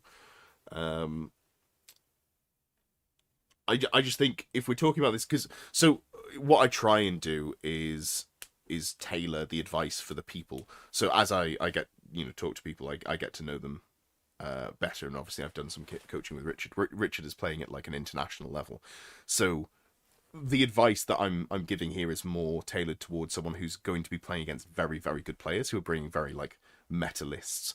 I'm not sure, in that sense, that this list is what you're looking for. I think, actually, if you were playing this in singles in America, I think this would clean up. I feel like this would do very well in singles in America. If you're not looking at it from like an international level, yeah. Whether or not the cannon, like maybe you lose one of the cannons for a balloon and a couple of extra points because the balloon gives you the +1 to the ambush, so you're more likely to come in with the Jade Lancers. Yeah, we mean with three cannons. Three cannons is good. I like three cannons is good. I think two cannons is the floor, and I love a third cannon. I think I like the balloon better because of the ambush change. But there's some interesting discussion around here, honestly, with what you've got. And then the captain, he went for great weapon, Pegasus, twice blessed armor, charm shield, Slayer Hourglass. Slayer Hourglass is the I can't remember what that is. Minus one weapons to modify. Okay, sure. I So this is an interesting little tech piece. This will clean the US scene. Yeah, 100%. Like, if you're playing singles, take this to singles and do well with it. I think you've written a very good US singles list. So if that's the goal, then no. Well, I have some notes, but no major notes. I think this is a really fun tech piece that is not supported by this list. If you were going with this character being the Monkey King's Wisdom, where you've got a character that can go toe-to-toe with a monster, great. But if you're running it on, like, this obviously Sword of Reason gives you killing blow on 5s and 6s, which is great into infantry. You're not built for monsters. You can give him a 5 up with a peg, isn't really fighting. Yeah, 100%. So I like the tech piece, but if you're doing it, just make sure you're putting the Monkey King's Wisdom in. That would be my advice. Like, I think that's cool. -1 leadership, so that you're also, not leadership weapon skill, you're also getting them to, you'll be hitting on 3s, even without the wind, most of the time. Okay, pause as the note, yeah. Is there... Oh, because I said no notes. Yeah. Like, I mean, I don't know. Like, how prevalent are dragons in singles in your scene? Because this list looks interesting. I might be tempted to not spend 46, 31, the better part of 80 points on banners here and just go with like slightly more warriors. So you've got a home field scoring unit. Because that's an extra, 10 models, and then you get up to 15, which means that you could run 14 plus command or something like that, and that gives you a unit that sits on a home field objective, still does the job, yada yada. But yeah, interesting stuff. I'm not going to tweak it. I think hopefully the idea dragons and dwarves. Well, if it's dragons and dwarves, this list I think actually is bad. Not bad, but like bad for your meta, because if you're casting at low values for magic missiles or hammerhand, you're not getting much value into dwarves, which are quite often going to be rocking MR2 everywhere. And then obviously this doesn't deal with dragons, but yeah, it's an interesting premise. Anyway, yeah. So I'm not going to link it. Obviously we've talked about it, but feel free to. They're not building more than 5. They sucked. I think you should put any other infantry behind them and just be like, hey, these are my Jade Warriors, and then make that work. Show you the poor build. Yeah. Put it in your individual channel, and we can talk about that one. But yeah, some interesting stuff here. I like the general premise. I'm hoping for an FAQ in like a month and a half's time, so or less maybe. So we'll see. Maybe this sort of build gains more legs, and slash, your local meta mileage may vary. That's really funny.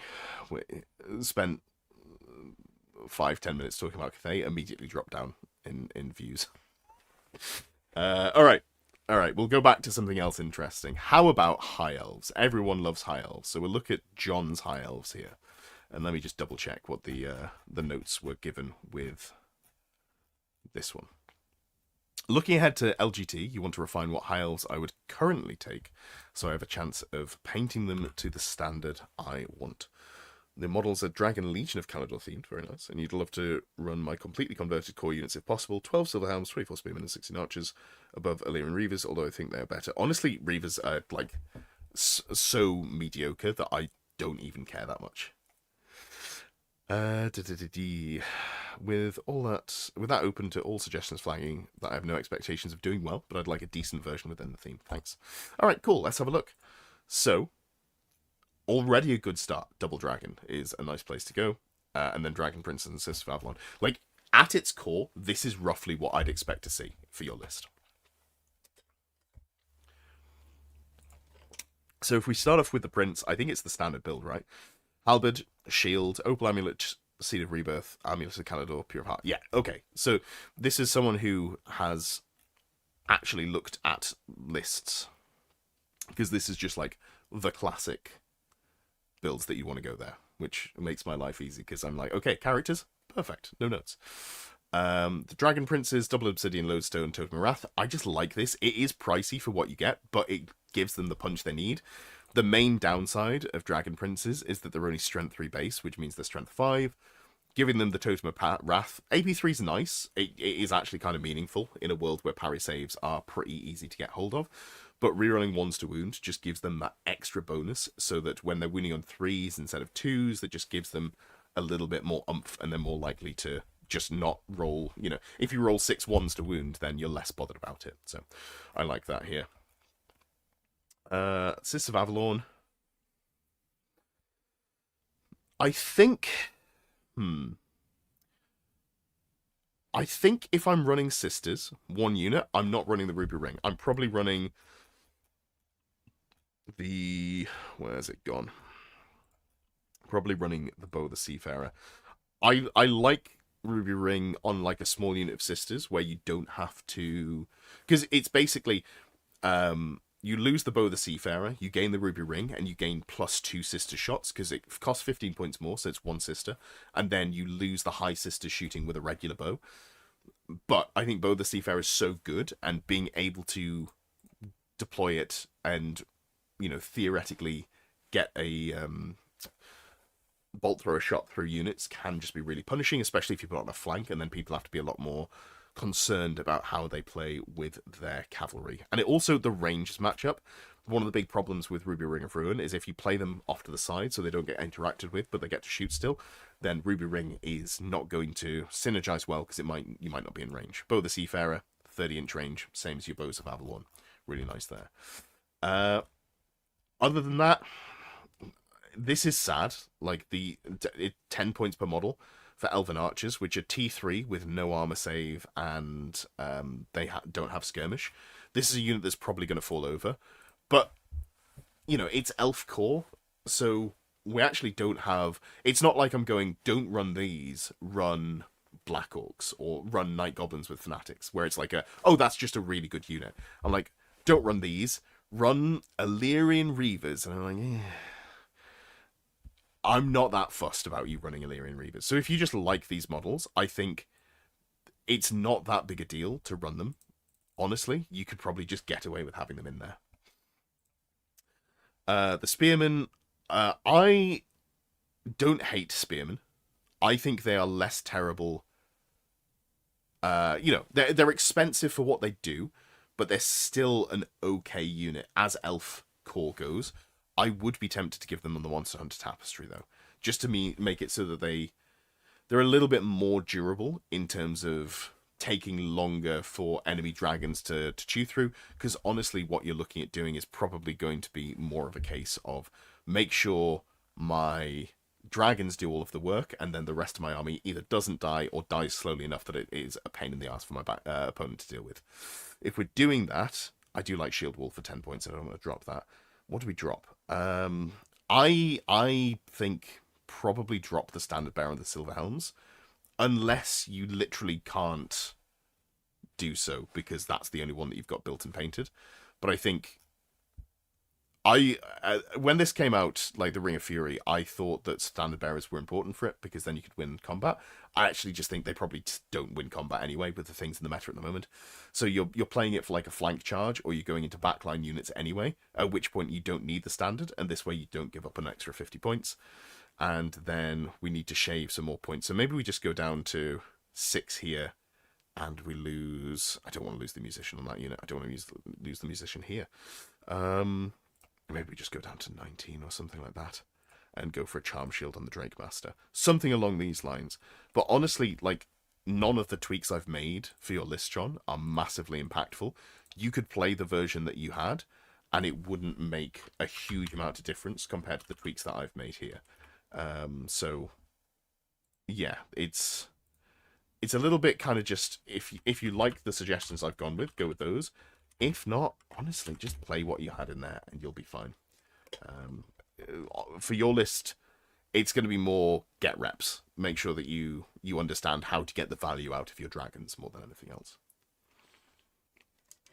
Like, getting wins with high elves, I don't think is something that you can massively solve with list building. Unlike some other armies, this is one that you've got to get real value out of these two, because they are like all of the killing power of the list, basically. Even with the Dragon Princes and Sisters, which are not bad, they're still realistically almost all of the killing power of the list. So, how are we doing? People enthralled by, whatever, numbers will stay the same. Let's go then to another fun one, Jimbo. Jimbo is one of my coaching students, and we talked about this list and how to play this list, because Jimbo submitted it for the Open Order Summer Sesh, which was, it's the event that has been run by some members, 4 members, and just through the Discord. I'm not doing anything with it. The list that Jimbo wrote was full ambush, which is funny, and unfortunately, when we talked about how to play it, I broke his heart in terms of being like, when you come on, you have to have the back of your unit onto the terrain, the edge of the board that you come on from ambush, so you can't do ridiculous pivot shenanigans. Also, there's you can only pivot to a certain distance, yada yada. So, this is tweaking the list that Jimbo has submitted, and we're gonna try and make it more gooder. Look at this beautiful thing. This is thanks to the FAQ, which said if your restriction is, greater than the amount of a unit you can normally bring, yeah, absolutely, we want you to bring more Team Scorpions. That's what they're going for. And obviously they do all ambush, which is fun. Incredible, I know, right? There was a lot of laughter in the coaching session, because there was some fun stuff. So, the Necro Serpents, originally, he envisioned them coming on sideways and then doing like a pivot like that, or a wheel, sorry, not a pivot, to try and do some shenanigans with making people give ground off the board, or fall back in good order off the board, I should say. We determined that isn't going to work the way that he wants it to, unfortunately. So, a little bit of a shame, but that is what it is. Which does mean that we can probably tweak around with the core a little bit. Prince of Pothos, as well, is in the list because he's got ambush. It's the main reason. Although I don't hate Prince of Pothos. I think he's kind of fine. His melee weapon... sorry, that's a breath weapon. He's got a hand weapon. But doesn't he have something... I swear there was something on here that made him not terrible, but maybe I'm just... maybe I'm just completely out of my mind. He's got 5 attacks at strength 4, AP 1 with Kapesh, which is okay. And you can try and snipe an enemy character, because you get magical attacks against that character, and you also reroll failed hit and wound rolls. Sure. I feel like he does a thing. He flies 9, which is not terrible. He's a fly 9 Terracor, so that's the main utility I see for this character. But, yeah, I'm not sure it's going to do much here. Phil says, I fear no man, but that list, it scares me. I know, right? Just imagine all of the killing blow coming the way, coming towards your swarms. Can't ogres also do a full ambush or scout list? Maybe. Yeah, probably could. Ambush but focus beastman. Yeah, absolutely. Absolutely. I assume you've all seen the wings versus... Is it wings versus wheels? Hold on. Wings Warhammer 40k ambush list. Let's have a look here. It's not wings. Wheels maybe was the nickname of the player. This is a classic bit of 40k. So go away. Here we go. So the short version is this guy. The way it's told is it paints the guy in the white shirt to be a villain. But the story goes that this guy here has he's called a cheesy metagamer or something like that. He's got a White Scars list, which is Space Marines on bikes, that starts off the board. So even if you go second, you're not going to get shot to pieces. And he's because he's starting off the board, turn one, his whole army just comes on, or whatever version of the rules it is. This was, I think, like 4th edition 40k, 8 years ago. I don't know all the specifics. Anyway, the guy kneeling down, smiling, is aware of how this list works, and what he does is he just deploys one unit, or like a couple of units, all the way across the board edge, which is basically Scout back in that edition of 40k. And the way that it worked in that version is you had to be, I think, 12 inches away from enemy units, but his opponents put nothing on the board. He deploys along the board edge that Wheels would come on, the guy in the white shirt. And, yeah, he goes, okay, game's over.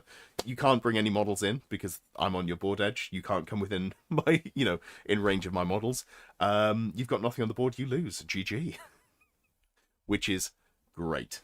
And, made better because the story goes that this guy here is a bit of a knob. I don't know if it's true, but it's a satisfying story. Anyway, there was story time. I wasn't going to events back then, but that's a story that I do enjoy every time it comes back up. So, how do we make this more good / less terrible? Love it? Yeah, I love it as well. It's very funny. I just feel like, is it more Tomb Scorpions? Is that the answer? Obviously, one of the things you can do is you can bring in units using From Beneath the Sands, which is here. So it's in the command phase. So you have to roll for ambush first, and then you've got command subphase of your turn. You get to take a leadership test. If you pass it, you get to put the units in.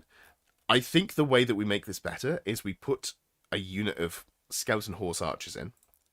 I know they don't ambush, I'm sorry, but we put them in and we give them, I guess, a unit champion, but then we put the Mortuary Priest BSB in the unit as well. We'll just make them illusion, a level 1 illusion caster for glittering robes if we need it for durability. Really what they're bringing is the rerolls from the BSB. That's the main thing. So that's what we're going with there. So now we've got that. And this is another source of From Beneath the Sands as well, by the way. So that lets us do some shenanigans.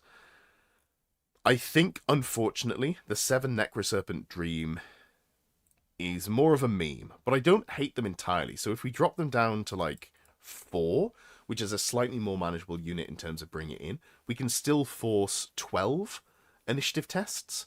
Because the way that it works, sorry, I'm skipping ahead for people who don't know, the terror's below. So against enemy infantry, regular or heavy, if you come in within 8 inches from Beneath the Sands, they have to take initiative tests equal to the unit strength of the unit that's coming in from reserve.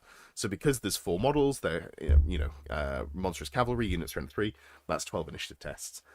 Now, that's not going to wipe a unit, but against something that's got initiative 1 or 2, that's going to be causing a good amount of casualties, because initiative test is roll a d6 for each model that has to take one, and if you roll above your leadership, and if you roll above your initiative, you fail. So I think 4 of them is still solid.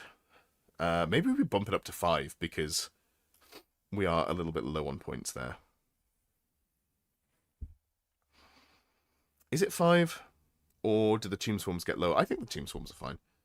Let's just go up to a 5th model, and that way we're above the core cap. And that's a nice round 15 initiative tests for, making someone take. And then, unfortunately, we're going to have to drop one of the Tomb Scorpions, which I'm unhappy about, but it is what it is.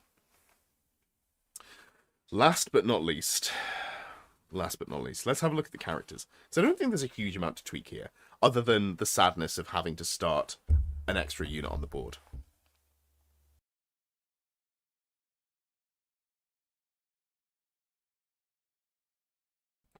Okay, so we've got the Hierophant, who is Cloak of the Dunes Elementalism. Cloak of the Dunes gives you fly. You even do damage if you fly over them, if I remember correctly.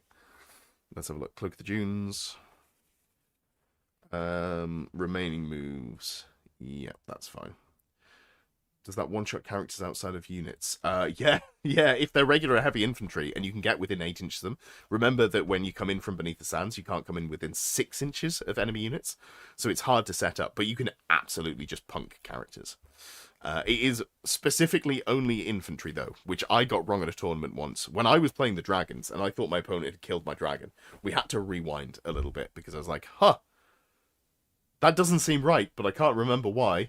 Read the rule, missed the line that says it was infantry only, because I went straight down to the bottom. It's like, guess you killed my dragon. That sucks. Ethereal. Yes, because you're not doing wounds to them. Ethereal, what's the wording on ethereal? It's something like you can't be wounded.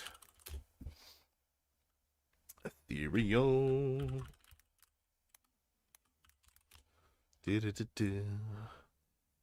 only be wounded by magical attacks. You're not wounding them, you're just removing them from play, which is pretty nasty. Look at the wording on Terrors Below. Remove from play as a casualty. So you can just snipe banshees or generals, the ethereal necromancer, all of that good stuff. Cool. So this looks good. Flying carpet, talisman protection, elementalism, warding splint cloak, elementalism. Honestly, I think this makes sense. I know you can't join them to the skirmishes, but I think that's fine. Like this just means that you can have them next to the unit to protect them from cannonballs, and they've got ward saves, so they're about as protected as going to be. If this high priest dies to a cannonball, the whole thing falls apart, but, you know, sometimes them's the breaks. And I think this is about as good as the list gets, realistically. We can add one more. Nope, we cannot. I don't think we can add one of anything here, unfortunately. Nope, that's unfortunate. That is unfortunate. I also broke Jimbo's heart when we were talking a couple of days ago, because I also told him that you can't have regular characters inside monstrous infantry, which is a dream that I also would have wished to have seen accomplished. Paul submitted a list, which we're not going to get to, unfortunately, just because there were too many channel member lists. Thank you again for your support. But which was a Dragon Ogre list in terms of a Dragon Ogre bus. I think that's a really fun build, and I'd love to see that on the table, and I'm going to have to... It's something that I've wanted to play around with for a while. The problem is it just doesn't score, and it's kind of slow. And you can't make it faster through Steed of Shadows because you're monstrous cavalry, so I don't actually know how you make it work, but yeah, there's probably something there. Okay, what do we got next? We've got Orcs and Goblins, Lizardmen, and Renegade Crowns. I'm going to leave it to chat. Who wants to see what? In fact, we could even... No, I'm not going to put a poll in. It's too late. It's too late, even for engagement farming. I'm just going to go with whoever says the first one. Dan says Gnome. Gnome is none of the options above, I'm afraid. So... yeah. Wait, hold on. I'm sure I've got your list in here. I was meant to, because you're a channel member, and I remembered clicking it or writing it in my list anyway. Am I just being stupid? Did I label it incorrectly? It's Orcs and Goblins. Yeah, but why am I not seeing it? Hold on. Hold on. I'm going to have to scroll up in chat. I might have done an oopsie somewhere, at which point I might have to import your list, because I did say that channel members get their lists prioritized. Huh, I see it here. Ah, you didn't submit a JSON file. That's why. You need to put a JSON in to make that work. That's why I've missed it. But I will just very quickly look at it. What is... It's a fairly standard list, right? No worry, Dan. No worries. I've got it in the pinned comment, like, in there, but, you know, I often would say, make sure you do all of these things when I open up the list submission. I didn't do that this time. I just said, go at it. So, you know, we'll go 50-50 on the blame on that one, my boy. Let's have a look at the list. It is 1, 2, 3 Night Goblins, Goblin Wolf Riders, Goblin Wolf Chariots, Squig Hoppers, Magna Squigs, 2 Demon Tigers. Just generally good. I mean, if you want to maximize it, a 4th unit of Night Goblins is always going to be a solid thing to put in. And then in terms of the characters, the Squig Ruby Ring character, I think, is Like, it's not the most efficient character, but it's not bad. It's just, like, slightly more points than you want to spend. I do like it, though. I'd be tempted to put it in my list. The big boss on foot with a great weapon is just very efficient. The level 3 Idol of Gork War Magic caster, very efficient. It's a good choice. Where I think the list falls down a little bit are your wolf chariot characters. You're putting a lot of points into them, and I don't think you're actually going to get much out of them, unfortunately. So that might be... It's not bad. Like, if you go, I really like these, then you're playing a slightly less optimal version of Orcs and Goblins, because you want to do, like, a chariot mini Death Star, and that's fine. It's not awful. It's just, you'd probably get more mileage out of, like, the 450 points that you've spent on them, put, like, a Wyvern character in, and then, like, another wizard or something like that. You want to try making the chariots work? That's super fair. In that case, I think your build is good. Armor of Mork for the ward save, Talisman of Protection, Trollhide Trousers makes a very tanky war boss. There's not a huge amount of point making it punchy, but, like, arguably you could give it the Cackling Blade, because you've got Totem of Wrath on the BSB. So maybe make it less tanky and go Cackling Blade, and then you get some actual punch out of the unit. And then the big boss with the Battle Standard Bearer Totem of Wrath. Maybe you make that the Standard Bearer model instead of the regular war boss. And then that way it's either they get no points out of you, or if they kill the BSB, then you're like, I've given up loads of points anyway, and just consolidate the points. But that's not like a massive issue. Limited to warp miniature gnomes. I did see that, actually. Yeah, that's fun. So, yeah, if you want to do that, I'd just say my main points would be probably just change the very tanky war boss to give them Cackling Blade, and then, like, an okay amount of tank. So it probably just has to be Armor of Protection. Talisman of Protection, sorry. And then, yeah, from there, Cackling Blade, put the banner on the BSB instead of on the war boss, and just consolidate your points down a little bit. But yeah, and otherwise looks good, because it's Orcs and Goblins good stuff, right? Boom. You know what? I forgot to ask. Sorry for this quick break in the programming. I need to check with Rob if he has Wolf Riders, or if I need to bring some for tomorrow. Do you have Wolf Riders? Hobgoblin. Wolf Riders. Because I put them in my list. Upside down smiley face. And that'll do. Alright. It wasn't on screen, so apologies for the view. You know what? I'm not even gonna worry about it. It's made sense. We've talked about Cathay and vampire counts, and interest has gone down. But interest went back up when I stopped showing things on screen. Sometimes I don't know why. We'll not worry about that too much. All right, we'll finish off with Orcs and Goblins then, because we've just done Orcs and Goblins, and let's have a look at. It didn't, I'm afraid. Even though it's fun, it's a fun. What on tomorrow, mate? Let's go for lunch and talk about your list, because. Unfortunately, too many channel members submitted things, and I have left you on red far too much. So let's go for lunch tomorrow. If you're down for that, if you fancy, I'd love to go get sushi at GB Cafe if that's okay with you, or we can go somewhere else and we'll talk about your list tomorrow. How does that sound? Because you're not going to get hold of me if you send me a message. It seems like. So that's what I can offer. We'll look at Phoenix's Renegade list as well. So, I think Phoenix put some context into Discord. Let's have a look here. Phoenix says, first tried a Renegade Lizardman army, looking to start it as a second army after my Dwarf, looking to try and do something competitive as much as possible with Cold One Riders. I don't think they're terrible. They're just not as good as they could be. They're the only Lizard model on Seoul right now. Bought them as a kid 20 years ago, trying to finally play with them. That's cool. I love that.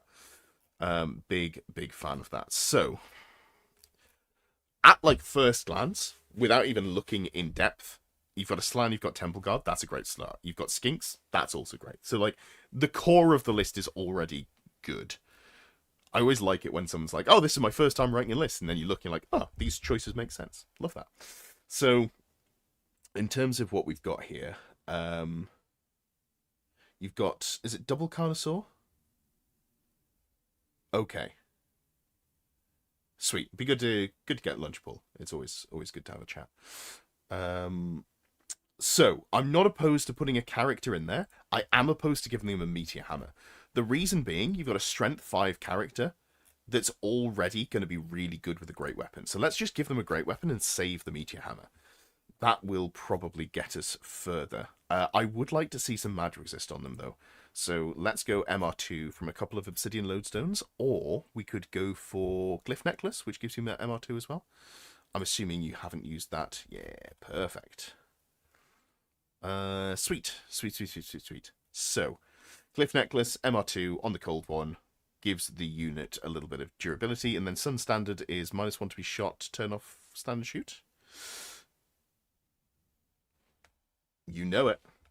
It's funny how the wording is, so it only applies in the shooting phase. That shouldn't matter, because they can't stand and shoot against you. But I feel like they could have just worded this more cleanly in case there's any, like, niche interactions that we've missed. So we'll, yeah. Anyway, that doesn't matter. Glyph Necklace is really good on this character, given that it's a BSB, and you want to keep that juice and also have the great weapon attacks coming in. So, good stuff there. Then we've got the Slan. You've given Arch Lightning Rod and Lore Familiar. I think Lore Familiar is cool, but you get a 5th spell anyway, because we're playing Renegades here. So Wisdom of the Old Ones gives you +1 spell known, and you get a reroll a d6. Normally, and I'm going to bow to Pip's wisdom on this, normally what you see from the lizard himself is Wand of Jet. And Wand of Jet gives you +1 to cast, which means that you're just getting your spells off very consistently, and often it'll be paired with a Engine of the Gods, which you haven't got on your list and you haven't got points for. But I think Wand of Jet is very good, and I'd also like to see BSB on there as well. Oh, you put it on the Saurus, didn't you? Yeah, okay. That's probably fine. So we'll just not put it there. Sure, we'll go Wand of Jet, and then we'll put the Spell Eater Axe on this character instead of putting it on the unit champion, because we're definitely going to throw the unit champion under the bus at some point. They're going to die a horrible, horrible death to a dragon or something similar, so we don't want to lose our MR to it. But we do want to give them a Charmed Shield, I think, just generally as a good thing to have. This character here, I'm not in love with magic items, like magic weapons. This blade is okay. So your strength, is it 5 base? Yeah, strength 5 base. So your strength 6, and you ignore, is it all saves? I can't remember. You ignore armor and ward saves. So basically every attack that you do every wound that you get will count for combat res, which is valuable in its own way. But it's 65 points. Would it be better to spend those 65 points elsewhere? I'm not going to change it, because I think it's good enough to run, and you do have 6 attacks in the charge, which makes it pretty beefy. I think I'd just be more comfortable running it with, like, honestly, like Armor of Destiny or something like that, and just being like, hey, I've got a 4-up save, I've got a 4-up ward, you're not getting through, and then you just great weapon it as well. Something along those lines. But if you really want magic weapons, that's not the end of the world.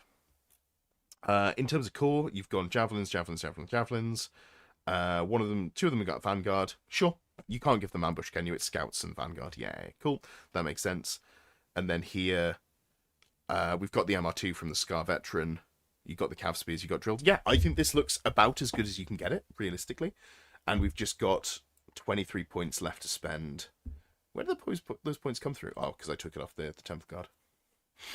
So the first thing I'd say, let's just get these to more even numbers. I mean, you could go 16s, but you're not really super worried about panic with them in terms of you've got, whatchamacallit, cold-blooded, so it's kind of not as important. Maybe we just put like one more temple guard in there, but that's not going to work. We could put the arch lightning rod on here if you wanted to go for it, because you did have that in the list to turn off fly.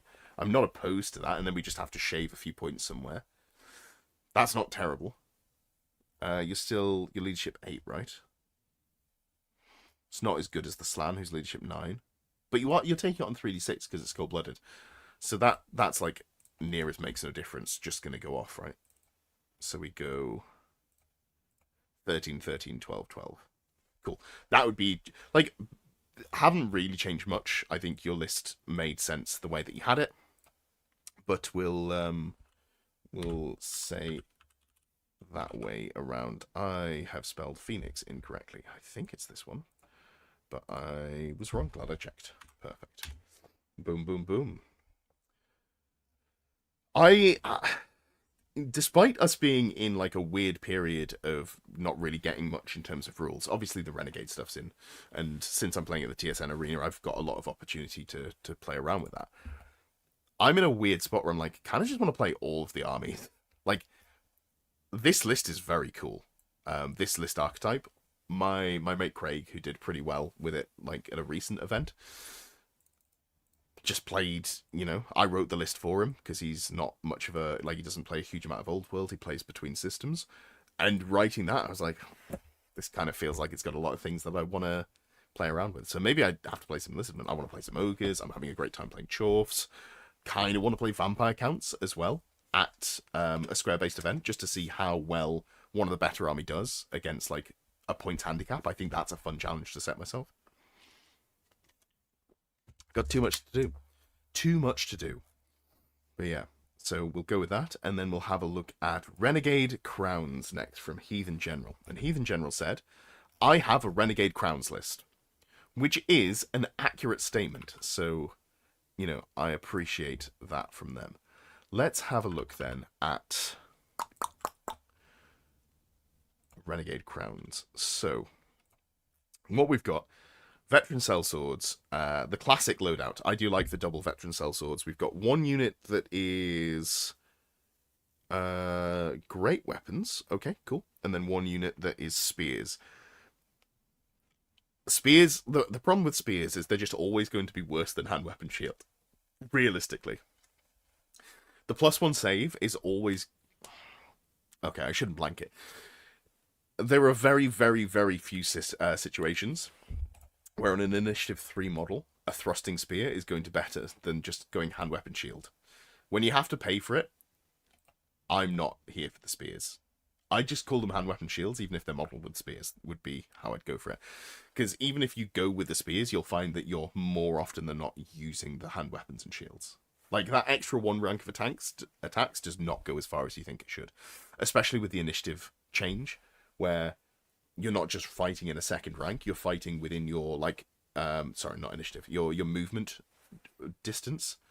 You might find that you're not actually able to hit with all of the third row, depending on how where you're charged, etc. Bombards are great. Double bombard, very difficult to argue with. The veteran fleet free blades here, which is just the full squad with Totem of Wrath. I see. Thinking about the free blades, I feel like I'd want to run them in a lance. I know, obviously, you'd have to like set the characters up for that. Oh, he's got them set up for like that. Surely you just run them as a lance then. Maybe that's a mistake. Maybe that was something that was meant to be in the list. I feel like that needs to be in. Maybe I knocked it off. I don't think I did, but I feel like this should be on there. So they've got their 2-up armor save, and they're joined by... You love how customizable they are?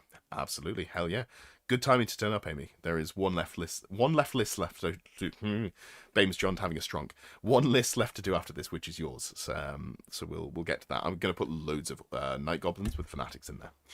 So we've got the Renegade Prince with Noble... Renegade Knight, and they are equipped with full plate shield, Talisman Protection, Cackling Blade. It's hard to argue with, honestly. It is hard to argue with.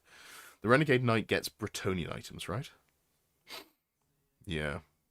So there's no cheap magic resist. That is what this unit's missing, realistically, the magic resist. They have a 2-up armor save, which is good. But how valuable is the ward save? Is it better? Is it better to give them MR for the unit? I feel like it might be, but I don't. We can't get Cackling Blade in there and also get MR2. So maybe we just leave it as it is. Not being able to take any magic items on the unit champion of that veteran free blades is rough, I think. I don't really understand that. That feels far too punishing. But okay, so we've got that unit there. Then we've got the Renegade Captain, who is a BSB. You've paid for BSB twice. Let me save you some points. With the Griffin standard. Very nice. Okay, so this is the tanky one with the Noble Outlaw. And they've got hand weapon, full plate, shield, Ring of Tal. Ring of Tal is the once per game ward save, right? It is indeed. You know what I'd love to see on this model as well? Upgrade that shield to a charm shield. So you've got a 5-up ward save if you get attacked. Cool. And then we've got the Outcast Wizard, Mighty Miragliano, level 3, on foot, battle magic, lore familiar. So this is... I feel like... So this is to give both units a ward save, right? But I feel like if you're doing the Great Weapon build, you kind of just have to go Demonology, except that you're going to take your lumps at some point, and we're going to give them shields as well, so they're a little bit tankier. But then this way you can go for Steed of Shadows, you can go for Demonic Vessel, and you can actually get the oomph that you need. So we'll give them a couple of power scrolls. Because I think the problem is, if you just go for this unit as it stands, like this wizard, the Battle Magic Wizard, it's all well and good to be like, I've got a ward save, but then they just don't get to fight anything that they need to fight. That's the big problem. We want to give them shields here, and we probably also want to give them Obsidian Lodestone. Nope, the Outcast Wizard gives them an MR1, if I remember correctly, yeah. This unit wants to have an Obsidian Lodestone. There we go, cool. War Banner. Other than that, very good. And then you've got the Hiding Outriders, who have Captain, Short Bows, no armor, Feign Flight, Vanguard. I would say, if you're doing this, you want to go reserve move, so you can shoot and scoot. But also, like, I'd still pay for the Musician. It means that even if you fail your march test, you're able to move twice, right? Because the reserve move. So you probably don't even try and march if you've got reserve move. But I would just recommend going for that. I would probably give them light armor and shields for 2 points, but that's more personal preference. Yeah. So this unit is, I would say, a detachment, but I don't think there's a way of marking that in Old World Builder. So, you know, that's kind of fine here. The infantry is surprisingly tanky for them, isn't it? Yeah, 100%. Yeah, because you can get them to, like, decent saves. So even though it's only T3, you are weapon skill 4, so you're probably being hit on 4s or 3s at best. You've got that 3-up armor save. You're not paying that many points per model. This unit's a bad example, but this unit here, with heavy armor shields, they're only 9 points per model for a 3-up save in combat and a 4-up save the rest of the time, and then they've got heavy infantry and flanks. There's a lot of good stuff there. A lot of really, really good stuff there. This unit obviously can't have that upgrade, no. Okay, so we are now 64 points over, which is difficult. We have to shave some points somewhere. Probably just comes out of this very expensive unit of veterans, and you just go down to 18 or something like that. I don't really want to do that. We don't want to go low on this unit here. Maybe this unit of veterans has to drop, because, like, if we go down to 9, then we're 10. So in terms of the lance, we're going 1, 3, 6, 10.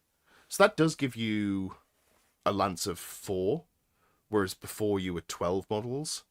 So you had 2 more on the outside. So you were getting more attacks, but I don't think I'm super bothered about the veteran free blades attacks. They're nice to have, but they're not the make or break. The make or break is the Prince and the Cackling Blade. So, yeah, this is the changes that I'd make for Heathen Generals list.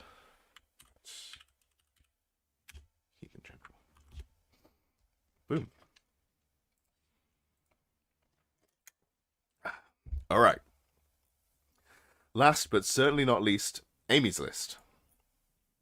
Is a heavy infantry themed Orcs and Goblin list even somewhat viable? Lots of static combat res, decent saves, lots of Night Goblins, thanks Zed. It's a weird note to put in there. So.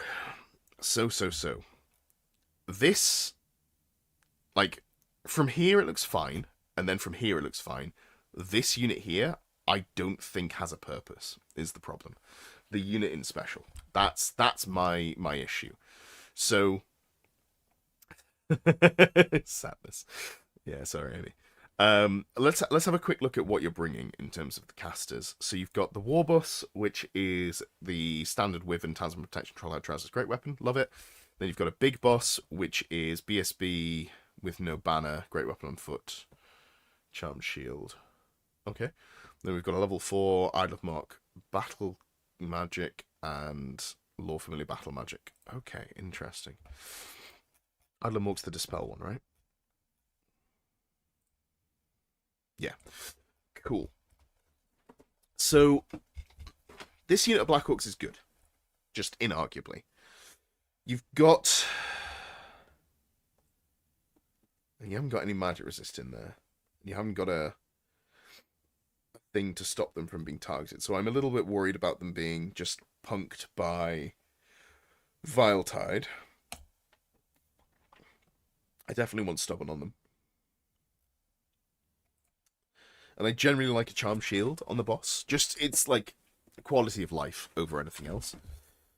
Because then you can go into a challenge, use your Charmed Shield, and not disrupt everything else. My thinking was big uns and big red to make the big normal orcs into more black orcs. Okay, we'll have a look at that in a second, because that's a valid thought process, I think. The BSB is going to go into the black orcs, I think. So maybe we just give them the Armor of Mork's the one that gives you magic resist 2, isn't it? Yeah. So we'll give them Armor of Mork. I know we're losing the full plate for that, but it's the cheapest MR2, and I think that's worth doing. No, that's just too sad. It's too sad. We're going double Obsidian Lodestone. We'll just pay the 10-point tax. I don't want to lose the magic resist. Yeah, that feels better. And then, in terms of standard, there is the... What's it called? No, there's no standard that I think I care too much about. Maybe the Angry Lads flag is, like, worth playing around... No, not Angry Lads, sorry. War Banner. Maybe the War Banner is worth playing around with, comboed with a War Magic caster, because then that way you can play flat infantry and have some way of getting into combat. That's kind of my big concern here for these units. They will never pick a fight, and they still won't necessarily pick fights, but they might get the drop on an opponent if you've got a charge range of 14 inches. You don't want to go the long distance, but you've got Warband for some rerolls in there. We'll leave it off for now, but it's worth considering.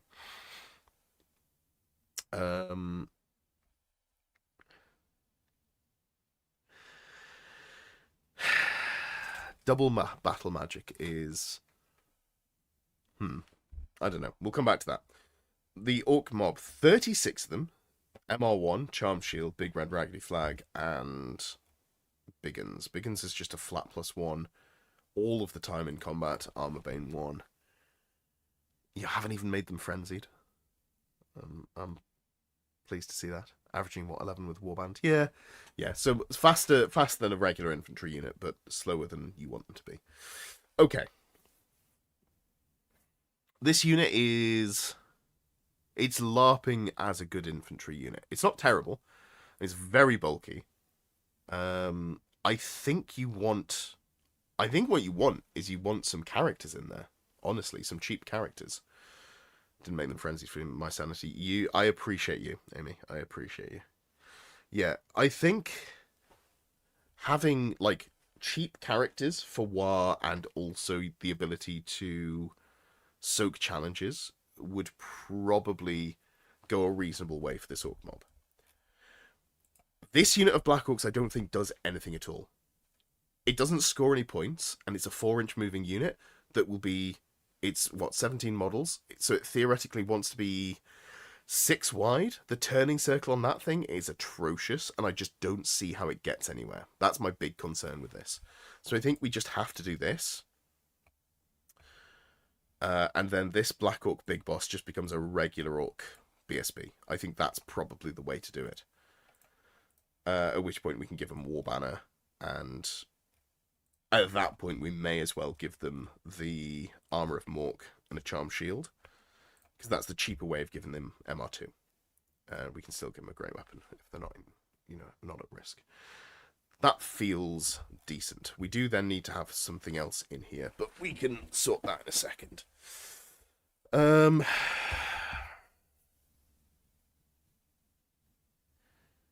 Yeah. There's nothing... In terms of units that can ambush for orcs and goblins,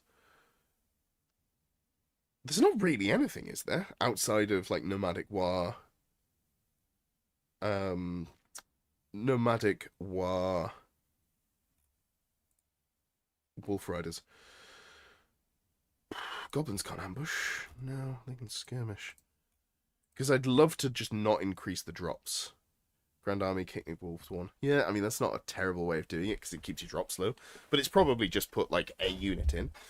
So, I think, in terms of you want this to be infantry heavy, I would put at least one more war boss in. Sorry, not war boss, one more big boss in. Which would just be great weapon, heavy armor, charm shield. And not, like, worry too much about that. And then, that way, both units have got War. They've both got... One of them's got a BSB, so it's not a throwaway character. But this unit here, because it doesn't have Monster Hunter Tapestry, it's got the unit champion, then it's got the war boss as well. You can throw 2 things under the bus, just buy yourself a little bit more time. And then maybe by that point, you've managed to get the war boss into the flank of the dragon, something along those lines. Challenge with the war boss, have the combat res of the orc mob, and hopefully from that point win combat, and you can get in that way. Something along those lines. I think the double Doom Diver is still fine, even though you're going to find it much harder to protect the backlines, because you have 2 very, like, condensed footprint units. They're going to be big units, but it's not like you can spread them out in the way that you could spread out 4 units of Night Goblins with Fanatics. So these will probably die, and you probably want to put them more like 1 in each table corner or something like that.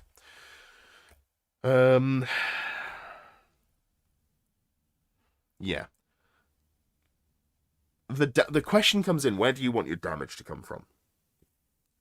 And again, when I was talking about, for the viewers here, I was talking about fixing, or like approaching list building for people in the way that you know that it works for them. Amy and I have coaching sessions, and it's normally 3 hours of sort of us bargaining, or Amy bargaining with me to put the to make the fun list work. So this is like very much an insight to how our coaching sessions go.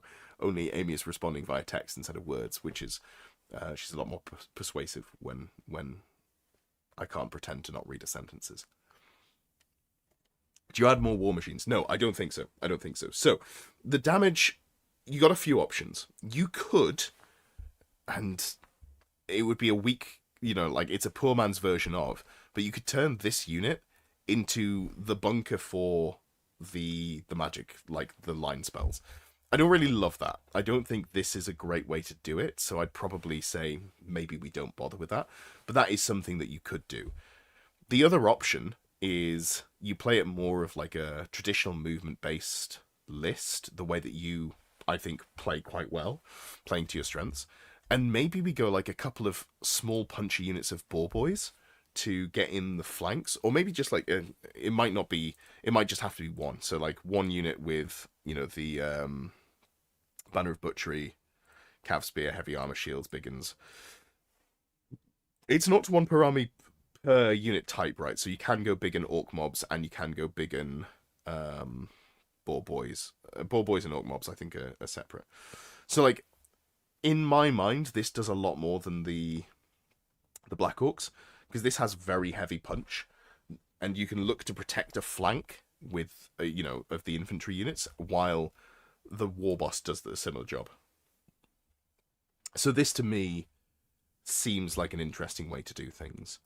And if you're doing that, we can drop down to 34 models here anyway, because you're going to put 2 characters in there, right? And then you've got a 6x6 brick, and that also just keys us up to points wise.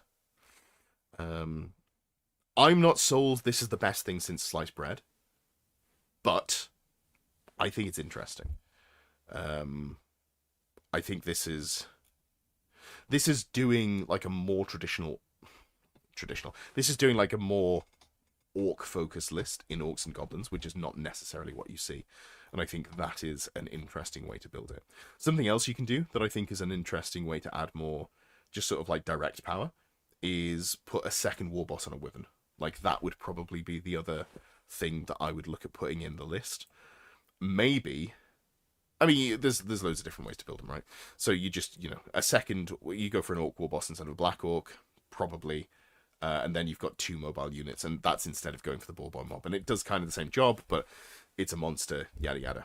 Does it do infantry better than the list just before? The Renegade Crown list? I think Renegade Crowns can do infantry really well. The problem is their killing power is kind of suspect. So, like, if I want to make Renegade Crowns work, in my mind, the way to do it is you probably go heavy on the magic missiles, which is, like, less good than it was previously, because people are bringing magic resist because they're worried about Vile Tide. So getting hit by multiple summonings is less of a terrifying prospect. And then maybe you go for like that punchy unit of maybe just like a lance of 5 veteran sellswords plus the cackling blade character. That might be the way to do it.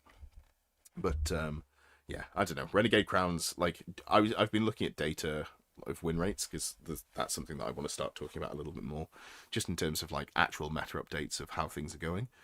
Renegade Crowns seem to be in a poor place, and I wonder if it's just because it's a less linear army building experience.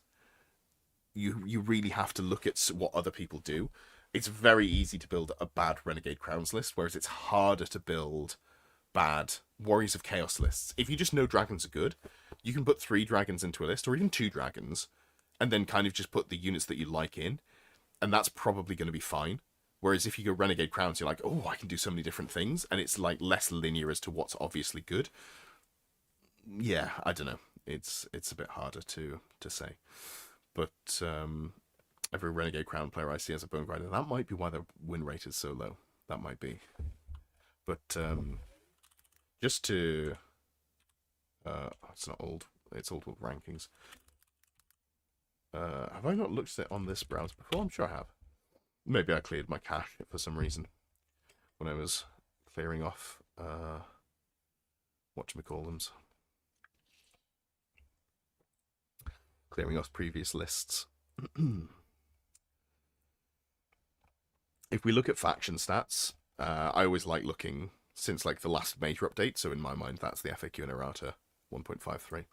If we look at all of the factions and we go all the way down to here, Renegade Crowns are sat at 32% win rate with a 25.5% deviation, which means all the way down to 6.5% win rate. I'm not really sure how that works, but I mean, obviously that's not quite how standard deviation works, but yes, they are struggling for sure.